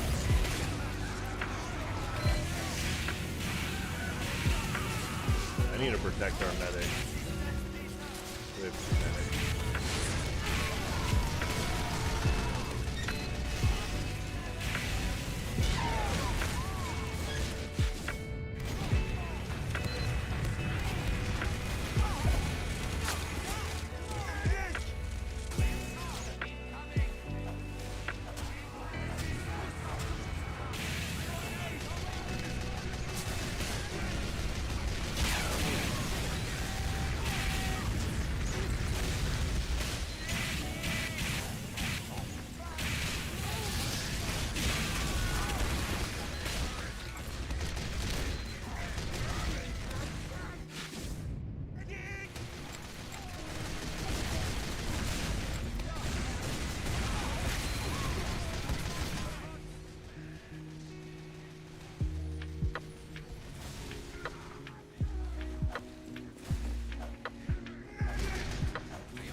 That was a good rocket too.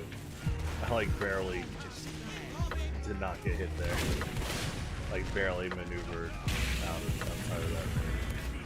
So the trajectory of that rocket was really good, and the flare for sure. Mission ends in 30 seconds.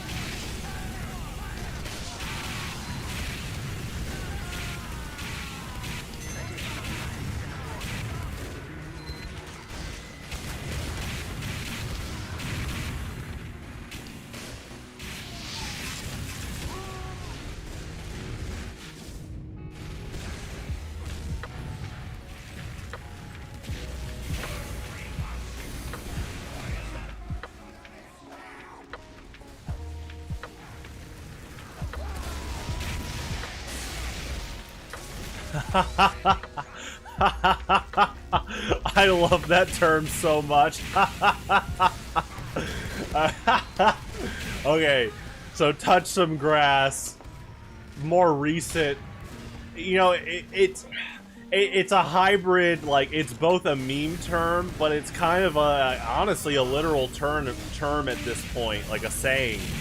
Touch some grass basically means if someone is being very, like, angry, someone's being very, like, just illogical, not nice, you know, people say touch some grass. It's kind of what you were asking about taking breaks. Now imagine that question, like, ironically, I say way more serious, but it's used as a joke. But honestly, there are people that get so angry that they'll hear the response, touch grass. And what that means is they're going nuts in their own home or wherever, you know, apartment.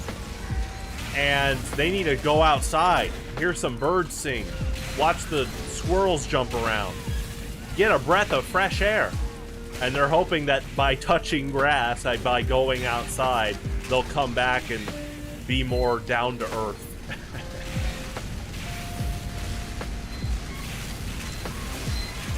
Basically, if someone says touch grass, they're telling that person that they're kind of acting crazy. And that hopefully going outside for a bit can refresh their perspective and have them behave better. Like, in general. Yeah, calm down. It's like a new meme version of calm down. Exactly. Yeah.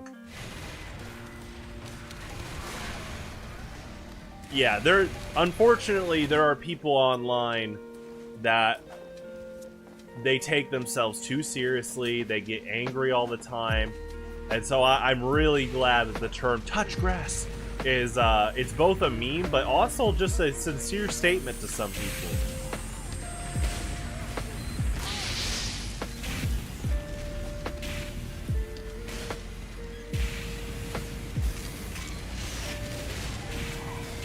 Yeah, I mean, it relates to what you were asking about earlier. Like, taking a walk can be so good for your health. Obviously, you want to walk in a safe area, but walks can be very good. In fact, you know, I compose like music and like with sound design and the cards I make, the Pokemon cards. I can't tell you how many times just taking a walk really refreshes like my creative approach.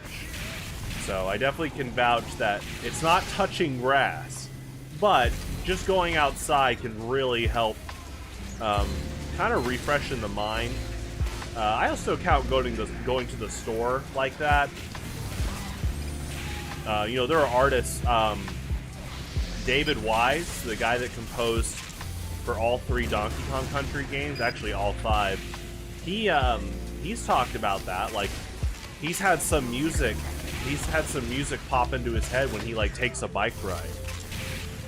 So it's interesting that as a composer, sometimes like your really strong ideas aren't where you are making art, it's where you're not making art, when you're going on a bike ride or taking a walk. On a joke. No, I mean that in sincerity. I think taking walks is good for you. It's just that the saying touch grass is like a meme, it's like a joke.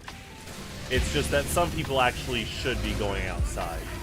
They take themselves way too seriously, and hopefully going outside will help them calm down and recognize how awful they might have been.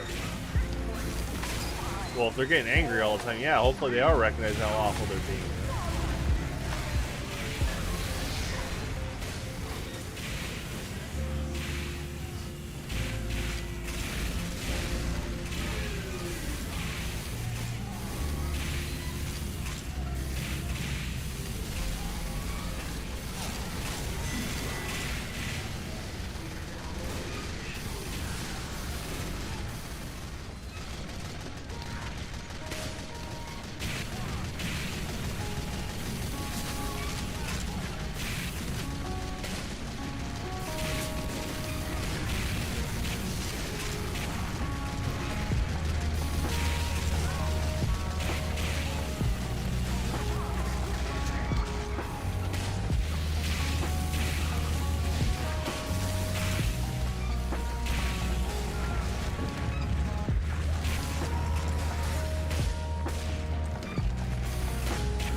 Oh, what do you mean?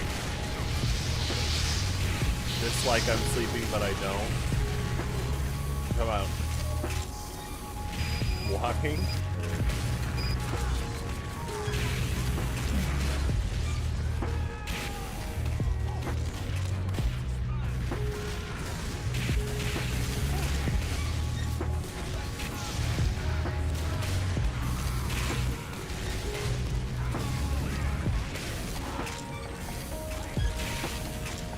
You're saying like walking without a purpose?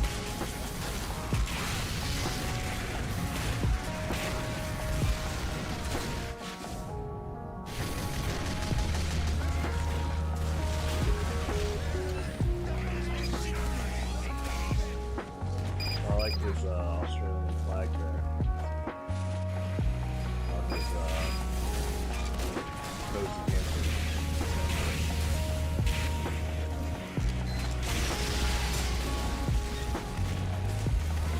It's alright. I mean, the best answer I'll give you, try to cover what I think you're asking. I do walk with a purpose, whether it's cardio or just to take a break. And I think taking breaks is good. I don't walk outside as much as I used to, but I still think it's important to do from time to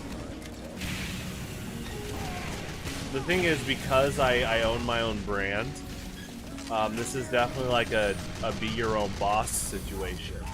So I don't have a boss that's telling me go take a break. I have to be the one to tell myself to do it. And so the whole risk, the whole like balance is like, if I take too long a break, then I'm not working. But if I don't take a break, then it might not be, I might get like really, really tired or something like that. Only for break walk. I basically, for my break walks right now, I just try to do two things at the same time. So for me, like I said, that's why I go to the store, the grocery store, big box store, and I take a little bit longer than average, because I'm both walking and getting like, groceries and items I might want or need.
That's awesome.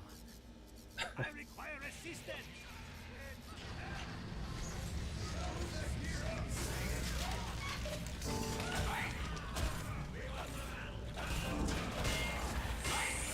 Yeah, that's a cool exploit.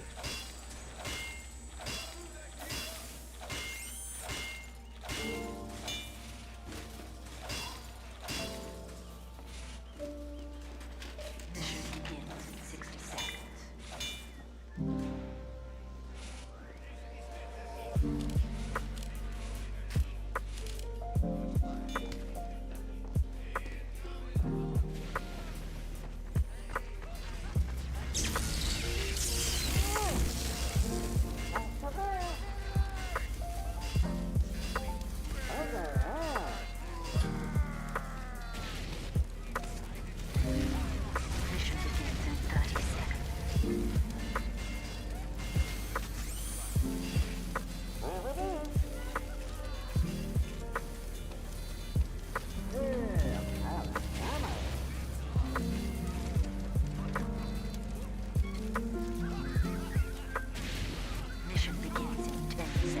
I love the mini sentry hat. It's so great. 3, 2, 1. Defend our cause.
The door like barely let me out.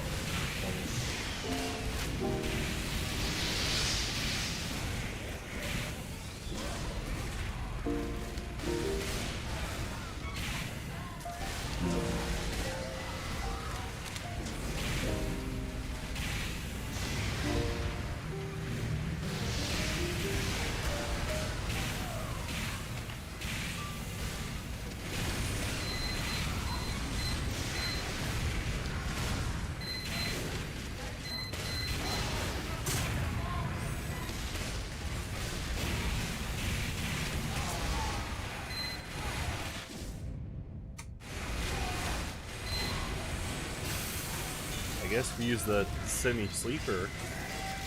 It's Girardi powered. Pretty interesting weapon. I think my friend Ambi still uses that as his main sniper rifle. I don't really use it much anymore. Actually, I haven't used it in a long time. I practice. I almost always use stock, and it's been like that for years. On a rare occurrence, I'll use like a Huntsman or fortified compound, but yeah, it's mainly stock.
Oh yeah, good question. Okay. So basically, when America was just the 13 colonies in the mid 18th century, we were big on tea. I mean, we're a British colony. We're the 13 colonies. We're the British colonies, the British 13 colonies. We love tea, just like Great Britain. And then, in American history, you know, King George and the kind of British government, they started heavily taxing us in the leading into more of the late 1700s, getting out of the mid 1700s. They started taxing us a lot, and one of the big things they taxed was tea. And because they taxed tea so much, basically leading into the American Revolutionary War is when we're like, oh, you guys are gonna make tea super expensive? Okay, we're gonna drink a lot of coffee. And that's basically like the kickstart of coffee being heavily associated as like a big drink in America, like a big American drink. Obviously coffee didn't start in America, but the association of America and loving coffee in general definitely started at the start of the Revolutionary War. Yeah, exactly. The Boston Tea Party. Yeah, where they dressed up in disguises and they threw tea off the harbor in Boston, Massachusetts to protest the insane cost of tea at the time. Which is funny, because here I am drinking a lot of coffee tonight as a Midwestern American. Good question. We still like tea, though, by the way. It's not heavily taxed anymore. I mean, there is inflation. That's kind of a worldwide thing, but yeah, we're not. It's not like there's British tea that's like heavily taxed anymore, so. Yeah, that's, you know, your history. Wow. Yeah, France helped us.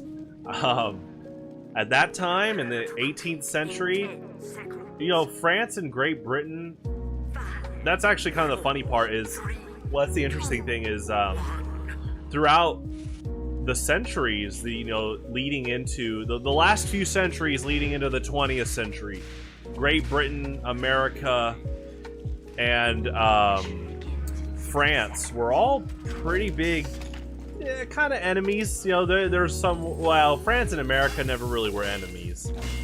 But, you know, Great Britain in relation to us two, you know, there definitely was on or off big time like rivalries. But then come the world wars, and you know, we all come together, us three, for both of the world wars to fight as an alliance. But that's good history, like I said. So France heard that we were rebelling against Great Britain. They really were doing a lot of unreasonable acts of like, they're being very wrathful, you know.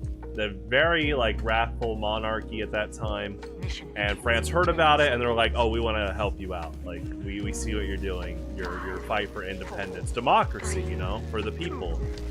So France helped us out. Thank you, France. Yeah, that was big. And you know, I say this. I love Great Britain in general. I'm not saying this is like, oh, I hate Great Britain. No, that was at the time. At the time, they were our enemies, you know, for the Revolutionary War. But as I mentioned, in the 20th century, you know, United States, Great Britain, and France, we were a team for both of the world wars. And man, World War II, you gotta hold your ground against someone like Adolf Hitler and the Nazis. That was really bad. It's really crazy to imagine how different the world could be if countries like, if those countries didn't hold their ground like that, you know. You know, that's the crazy part, is like, you know, they say life is short, right? You look at the grand scheme of history, and it spans, you know, centuries of written history. And, you know, the average lifespan, 85, around that. You know, I'm a big advocate of you know, like we're talking about going on walks and taking care of yourself. So hopefully, you know, you can be in your 90s, go to 100. But that's kind of the thing, is like, I do feel like there's a lot of wars that these people don't think about the long-term repercussions. Obviously, you know, Adolf Hitler was very sick in the head, very evil man. He wasn't thinking, he didn't care about the lives he killed and how that would influence them. But it takes, what, you know, what a hero is someone that holds their ground and recognizes that they might not be the ones to see the brighter tomorrow, but they know that if they don't fight now, you know, like, the world itself might not see a brighter tomorrow, at least for a long time. So it kind of, honestly, this boils down to selfish versus selfless. And I will say, it is the American dream is obviously freedom and the pursuit of happiness for all.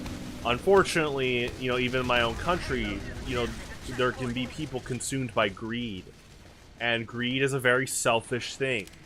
And so, unfortunately, there have been times where, like, politicians or people might get greedy, and that greed can affect so many people. But to them, if they're the ones making more money, they don't care, you know.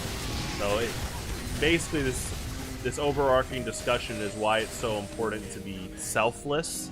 You know, being selfless is where you do a good thing and don't ask for anything in return. Now, of course, again, kind of like in World War II, hold your ground. You know, ironically, the start of World War II was because a lot of European countries weren't holding their ground. Hitler was like, oh, I'm looking at this country, you know, like Poland, and Europe was just like, oh, Hitler, don't do that, you know, in general. And Hitler's like, I'm gonna go after Poland. Like, no, bad Hitler, like, kind of like a dog. But that wasn't enough, you know. He just kept going. He kept testing his limits, and you know, finally they had to really hold their ground. But he already had a few countries in that was not good. And you talk about testing your limits, you know, he tried to make that neutrality pact with the Soviet Union, and then he tried to invade. He definitely, was testing his limits, and then, he started that whole war on two fronts thing. Really, greed can just really be the downside of a person. Like, it's called overextending. Yeah, so. I mean, thankfully, you know, for the Allies, seeing Hitler attempting to overextend and getting punished, you're like, oh, that's an opportunity to, you know, take advantage here. But, you know, what I'm talking about at the end of the day, coming from your question about coffee and tea, yeah, coffee comes from us going on strike against the high tea prices leading into the Revolutionary War. It's so interesting to think about that. There's actually some pretty good videos. Who is that guy? Have you seen that? What is his name? Have you seen the guy on YouTube that cooks a lot of dishes? Oh, it's Cooking with History. Cooking with History covered, like, coffee in America a while back, and it was really cool to hear about. He talked about similar things about how coffee got popular in America, and yeah, it was the Revolutionary War that really kick-started that.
Yeah, wow, you're recalling some.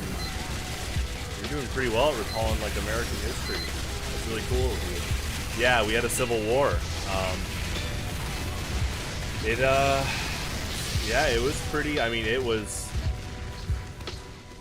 I think to this day, it had the most American casualties of any war. It was all about, you know, those southern states would not give up slavery, and you know, slavery is not a good thing. In fact, at the time, by the 1860s, when our Civil War happened, most countries abolished slavery already, like way back. To the point that you know, leading into this, they're like, America, you know, you're pushing democracy, but you still enslave human beings. And, you know, the northern states got rid of slavery decades before the Civil War, but the southern states didn't. And there was a lot of, it's called fear mongering, where Abe Lincoln, leading into him becoming president, a lot of those southern states tried to depict him in a negative light. They tried to like make exaggerations of Abe Lincoln's gonna ruin the country and blah blah blah. You know, that basically was coming from the southern states. And then Abe Lincoln won, and the southern states didn't even give him a chance. You know, they didn't even give him a chance at presidency. They tried to claim we're leaving the country ASAP, which, you know, is an act of treason. And so, man, Lincoln is my favorite historical figure. If you look at if you go on Lincoln's Wikipedia page right now, you can actually see. I'm pretty sure it'll show you his portraits of when he started his presidency and when he ended it. And those 4 years of like stress and stuff really added up on him. It's really sad to see. You know, there's a movie about Abe Lincoln. I highly recommend it. It's one of my favorite movies. It's just called Lincoln. It came out in the 2010s. It's very good. But yeah, we had a Civil War, and it, you know, they tried to call themselves the Confederate States of America, but no country in the world recognized them as their own country. They were trying so desperately to have France and Great Britain recognize them as their own country, and they're like, no. Like, you guys need to deal with your Civil War. We're not recognizing you as your own country. And also, they were like, you guys literally, like, still have slaves. You know, that's not good. And Lincoln also knew that, like, by having the northern states really push, you know, he abolished slavery during the Civil War, you know, the 13th Amendment. And that was big too in world politics, because the world is like, oh, Lincoln's really pushing to stop slavery in the country. Like, okay. Also, I don't know if you knew this, but so General Sherman, William T. Sherman, and Ulysses S. Grant, they're some of the greatest like generals in United States history. Also, just some of the greatest war generals ever, because they basically are the forefathers of modern warfare. I remember taking a Civil War class in high school and learning about more of the Civil War, you know, like in college. And also just I've always been big into the Civil War since I was young. And basically a lot of the Civil War generals were, you know, they trained at a very more traditional American warfare colleges and stuff. And, you know, Revolutionary War. Think of like European warfare in the 1800s, you know, charge your muskets and then fire, and then it takes a while to reload, ready, aim, fire. You know, that was warfare leading into the Civil War. But Ulysses S. Grant and William T. Sherman, they were pushing like total war. They were like, okay, no, this is war, and they sped it up to the point that Europe was sending spies to watch Civil War fights. That's pretty well documented, because they were like, do you know what's going on in America right now? They're having a Civil War, and they were just studying like the battle tactics of these two generals, and that influence is what, you know, played a big factor into how World War I was fought. Now, but another factor of World War I is this is like 50 years later, so technology has rapidly advanced to the point that, you know, there's machine guns And so, yeah, warfare has sped up, but so has tech too.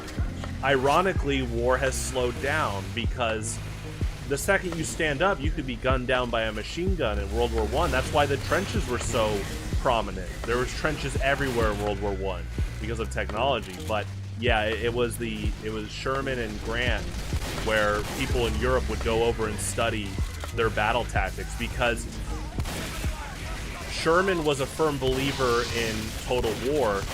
I mean, they both were, but Sherman was big on like a trailblazing tactic, where basically, I mean, he's quoted saying it. He's like, "I'm gonna make the South so sick of war, they'll never think of doing it again," and that's what he did.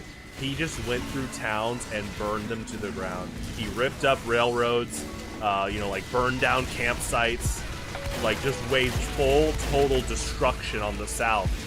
And yeah, it made a huge impact. He was like, you guys wanted to rebel, so you guys want war, here's war. And that was a big factor too. They left the South decimated because I do think the South was overextending, or not just overextending, they were arrogant. That's the word. Obviously, not just from like being very foolish, very stupid, to push for slavery, but they were like, yeah, we're just gonna leave the United States, and they were not gauging what that would mean for the United States wanting to preserve itself.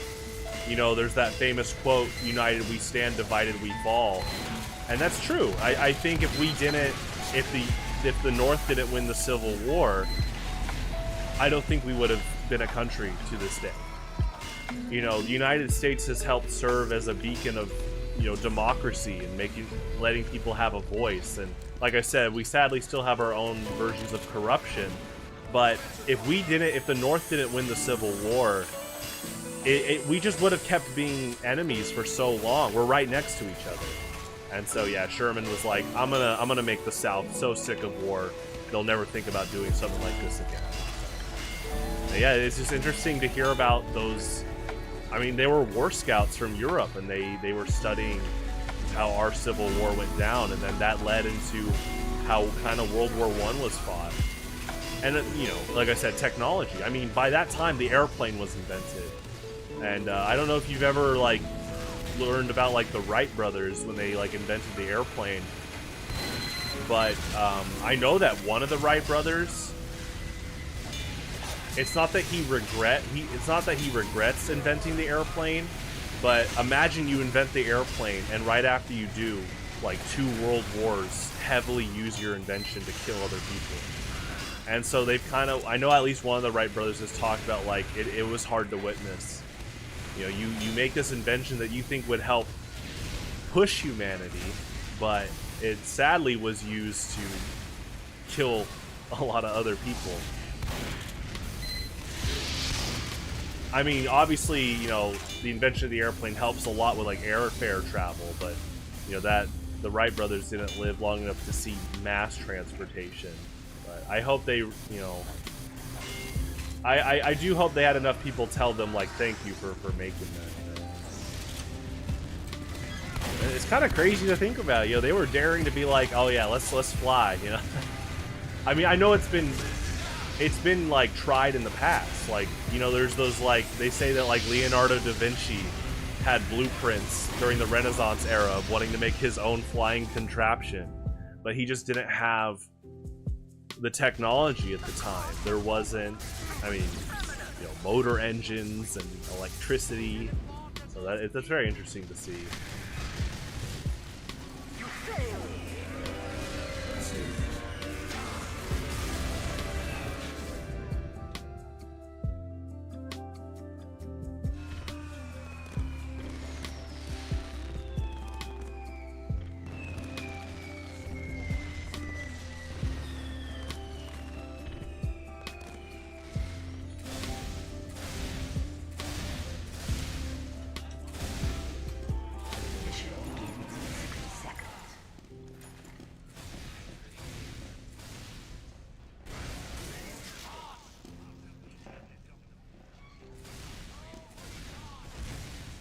You ready to dance, partner? Smiling. This is who I am.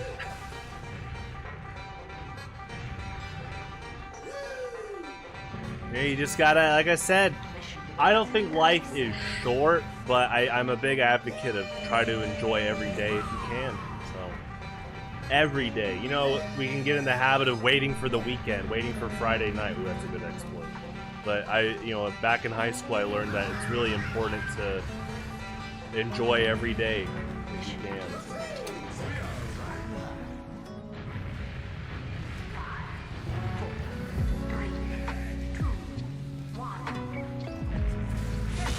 Ooh, good shot. I also just like don't get angry. That's like a self-control thing I worked on since late middle school. Just working on, well, yeah, self-control. So, yeah, you're definitely gonna see that as a void emotion, like that sniper that just killed me. You know, there could be people that might go, "Oh, that's so stupid," but no, they got me. Fair and square. Middle school. Oh yeah. So in America, we have school divided into age. There's elementary, middle, and high school. Elementary school is when you're a kid. Middle school is when you're an early teen. So like 11 to 14, and then high school is when you're late teens, mid to late teens. So like 14 to 18. So middle school, basically when I was 13, I was pushing on really big self-control, having good self-control of my emotions and stuff like that. Being able to recognize, like, if I lose to something in a game, like a fighting game or something like this, what can I do better to improve upon myself? What's in my power to change who I am? Rather than blaming it on, oh, that pyro's so stupid. Why would you do that? No. That pyro got nuts. How can I adjust myself to improve upon that? Maybe stay back a bit more, read the game state a bit better, stuff like that.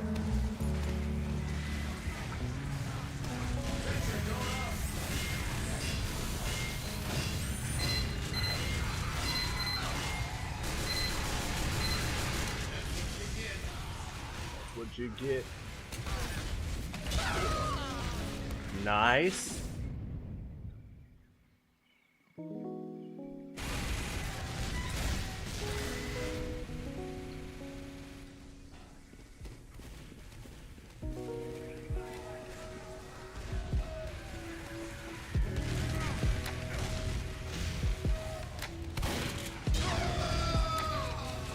Oh, nice. They are on the run. It's almost like they, I wonder if they track like my respawn. I think they're just kind of in circulation around that hill. The spy that killed me twice now. Okay, I'm gonna actually Teleporter coming right up.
I thought, I was like, oh wait, I think the spawn's still there. Teleporter coming right up. I'm going to the second floor.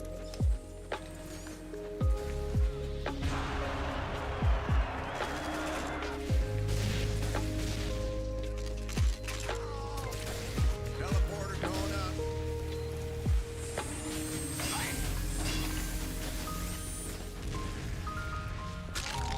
Erected and dispenser.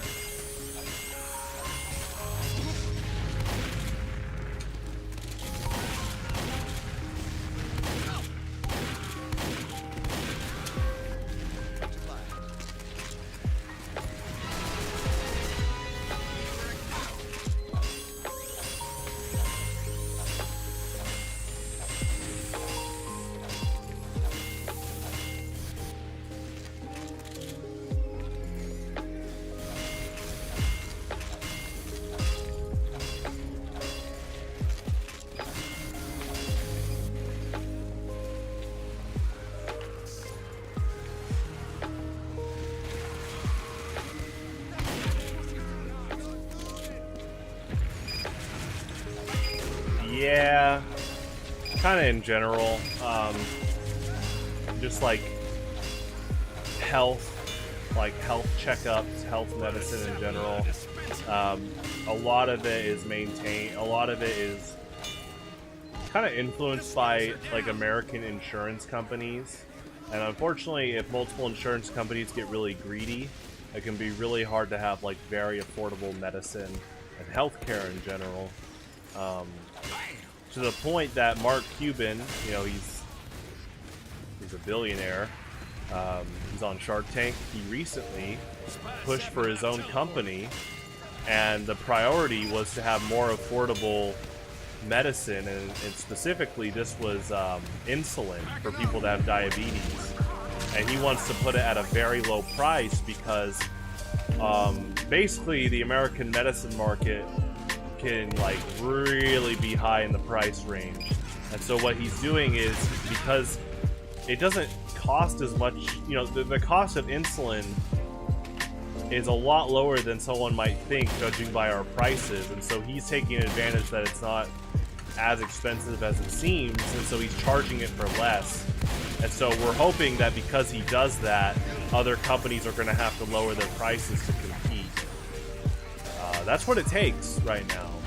It really is, you know, they say money talks, and this is the case. He's actually doing a good thing where he is using his money and wealth to try to make an economical difference, to basically lower the price of that specific kind of medicine, and hopefully other medicines in the future that might be a little bit too high that could help heal people, you know, help take care of them in general.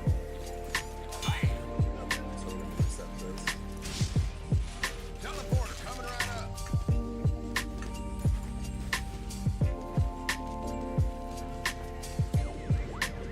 Yeah, I say it's a joke, but it's not a joke. If you get in, let's say, a car accident, and they put you in an ambulance, you're going to be charged thousands of dollars because you were put in an ambulance. In fact, when you're in an emergency, you're often put in an ambulance to get you to the hospital really fast. Well, you're going to be charged thousands of dollars because you got put in the ambulance. So it's not even a joke, but people will make jokes about, like, I'll walk to the hospital, or, you know, I'll drive myself to the hospital even if I'm, like, severely bleeding, because even if you get healed, you could go into, like, severe death. Oh, I need to exit. Teleporter going up. I'm gonna move this out a bit.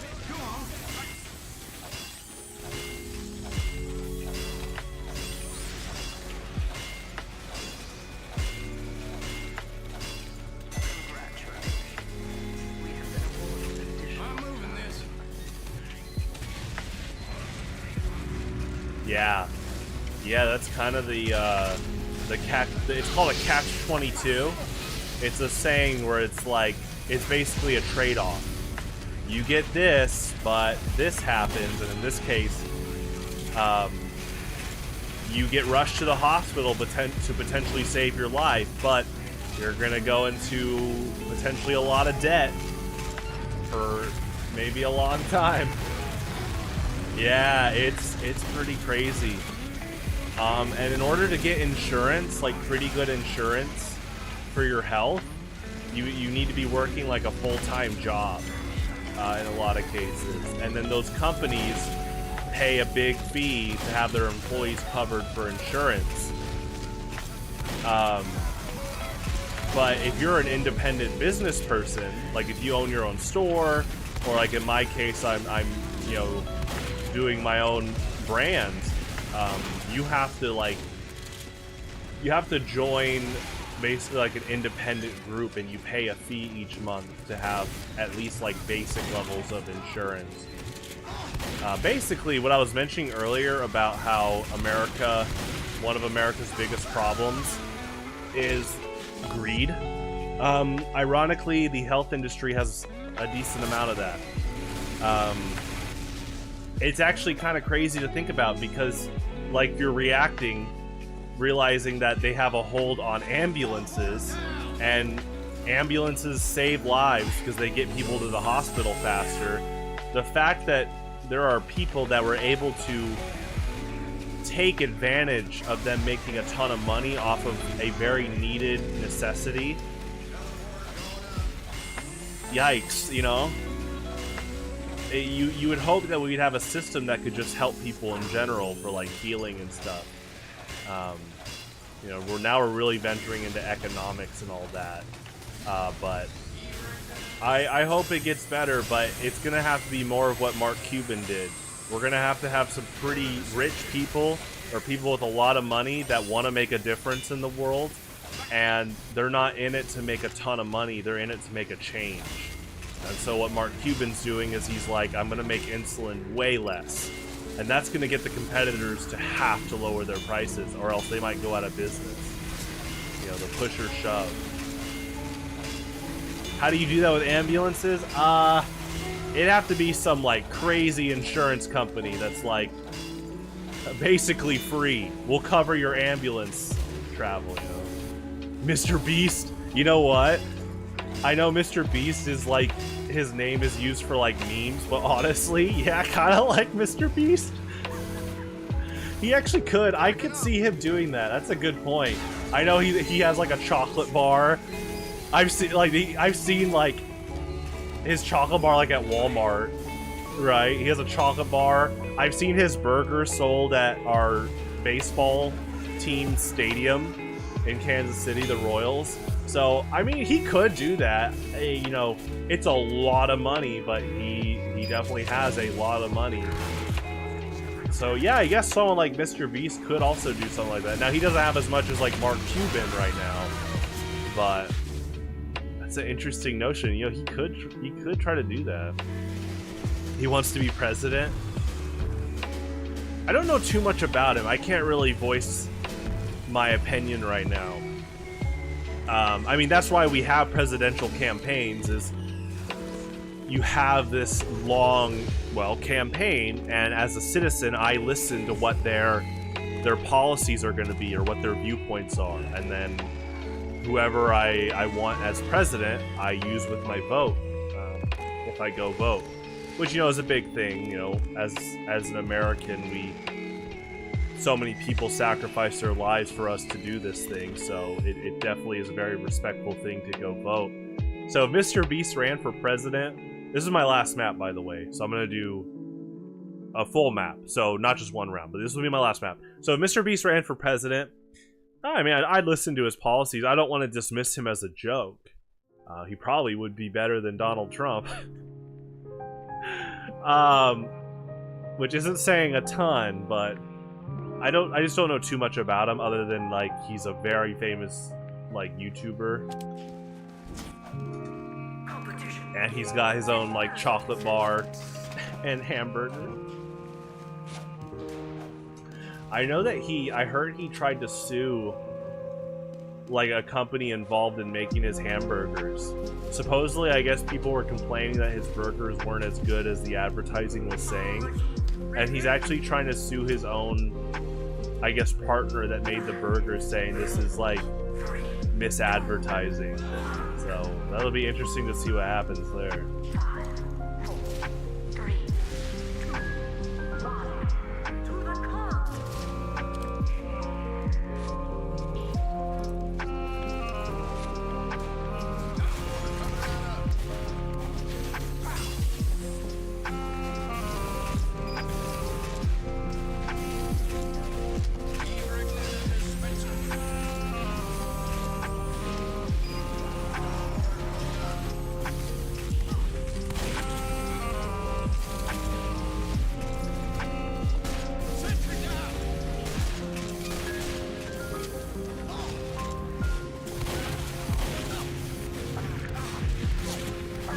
Well, he gets. Oh, yeah. I was gonna say, legally, he can do one extra term if he gets voted in. But what you're saying is he's trying to make a new amendment. He's trying to make a new law saying he could be as president as long as he wants. That's not good.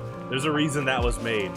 Like, Franklin Delano Roosevelt served 4 terms, but after that, we made a law say you can only serve 2 terms. Because even though FDR was very well liked in general, we had the foresight saying, okay, but what if we get someone that's not a good president and they just keep getting elected over and over? Because the whole thing about, remember our first president, George Washington, he only served 1 term. He only wanted to serve 1 term. In fact, he even didn't want to be president at first, but they asked for him to be. They're like, you know, they ran a vote because that's a big thing of the country, but it was more about, like, in general, people knew that Washington was, like, had a very high chance of winning. They just wanted to demonstrate that it's democracy. So Washington wins. He serves 1 term, and they literally, people asked George Washington to be their king, and he's like, he basically, in a very polite way, was like, yeah, so we just fought a big war to not have kings, and I don't want to be your king. Which, talk about character. You know how many people, if they were asked to run a country and be their king, they'd be so, they're already, like, corrupt or power hungry, they'd be like, yes, I will be your king. So Washington was like, no, I'm good, president 1 term. So the fact that Trump's saying the opposite, oh, that's not good. Yeah, there's been a lot of people saying that if Trump is to win the next election, it's not looking so good for our country. It could get really bad really fast. So, yeah, I'm definitely... It's looking like it's being Trump versus Joe Biden. I'm definitely going to be voting for Joe Biden.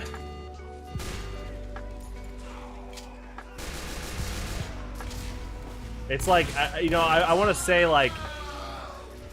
Again, I want to say as an American, I want to listen to perspectives in the campaign, but the sad part is Trump has gotten so bad that even if he did a quote 180, which a turnaround, even if Trump was to say, I'm gonna redo who I am, I'm gonna change who I am and try to make a better America, you know, it's hard to trust that at this point.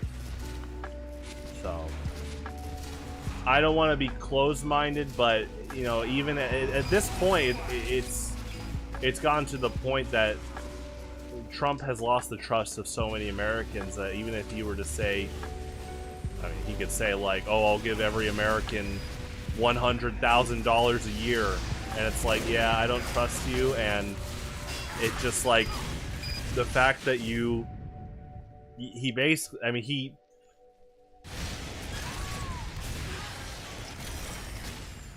the legal way to say it is like he basically enabled and did not really fend off the people that stormed our Capitol, which is really bad. Like, that's just like American treason, you know. It's just like he is in the gutter.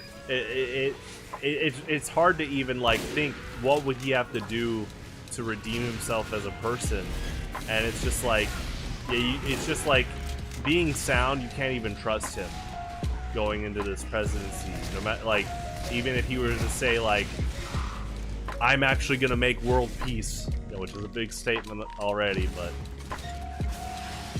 he definitely has shown how pretty selfish he is, which is pretty sad.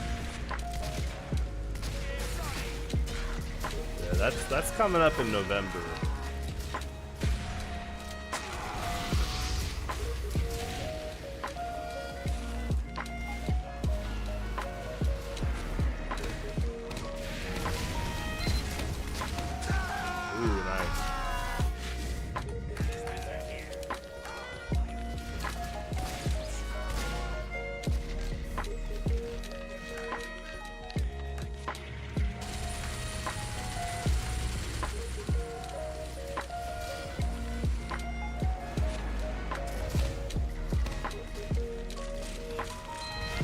Yeah, I love the postal tumbler. That's a cool weapon.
Good kill.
Situation.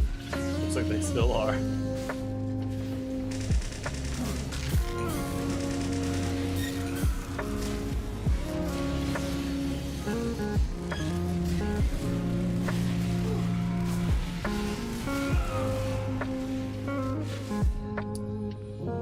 I don't know what Soundsmith is. Are you asking like what a pothead is?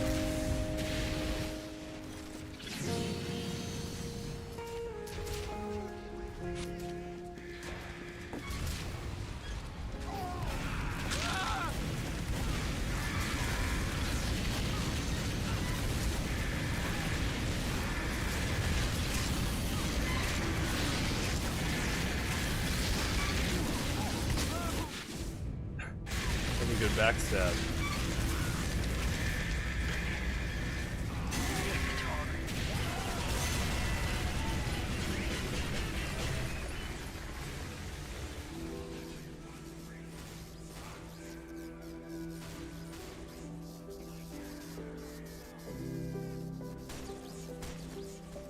Might have been, yeah. 5, 4, 3, 2, 1.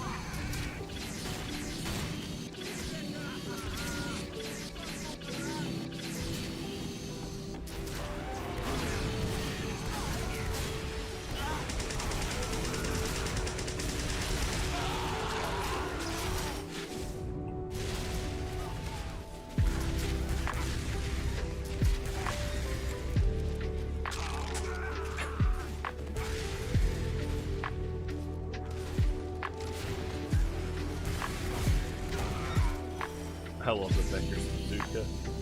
That's such a cool one. People are getting a lot better with it too lately. Like they're doing like the multi-rocket jumps with like one Beggar bazooka load in.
think that Soldier's Rock is just saved me.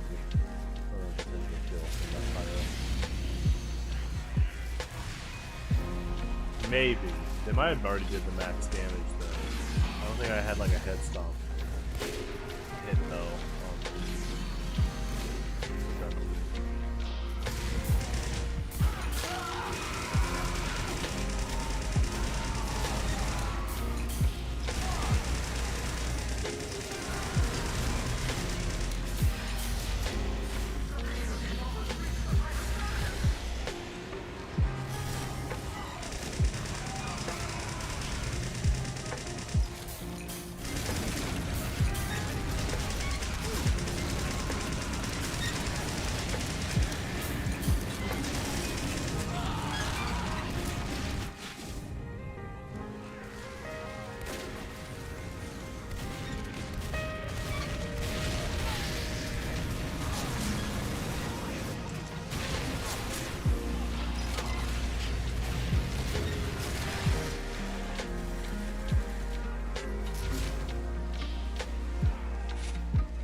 Undertale.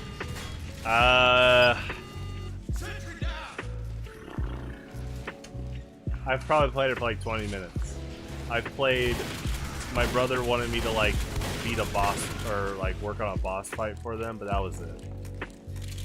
It was like, yeah, try a boss fight for them. But I played. The funny part is I played Deltarune Chapter 1 and 2. I've beaten that. I definitely should. I should stream Undertale in the future, though. Just like a full playthrough. You can't call it blind because I know so much about it. I'm actually really big on. I think. I mean, a lot of people have said this, but yeah, I think Gaster is kind of like the mastermind behind Deltarune, and in turn, he definitely is the big character link between Undertale and Deltarune. So yeah, I can't call my playthrough a blind playthrough because I know like so much about Undertale, but I definitely need to get it and play through it for sure. I'll definitely buy the Deltarune chapters. They're looking to be pretty good, so that should be coming out. I bet that comes out later this year. It's crazy to think that Chapter 2 came out almost 3 years ago. So I think 3 years, probably a good set amount of time. I'm trying to imagine like the staff meetings with like Toby Fox. I feel like he probably has brought that up. He's like, oh, it's almost going to be 3 years. I think we should probably release some new I know he plans to release like 3 chapters in a row next. So that can be a pretty big task, but I know they can do it. Can they do it this year? I think yeah. I think actually we're going to see it this year. That's my prediction.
Not a bad way. It's a good song. I'm pretty sure I remember hearing this like years ago.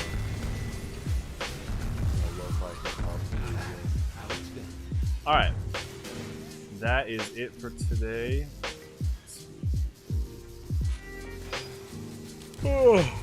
Well, thank you guys for tuning in. It was a lot of fun. I will be back tomorrow at 6 p.m. Central Standard Time for Street Fighter 6, and then Friday Night Mugen will be at 8 p.m. tomorrow as well. So if you're in the community Discord, go ahead and sign up for that. It's a competitive spectator event.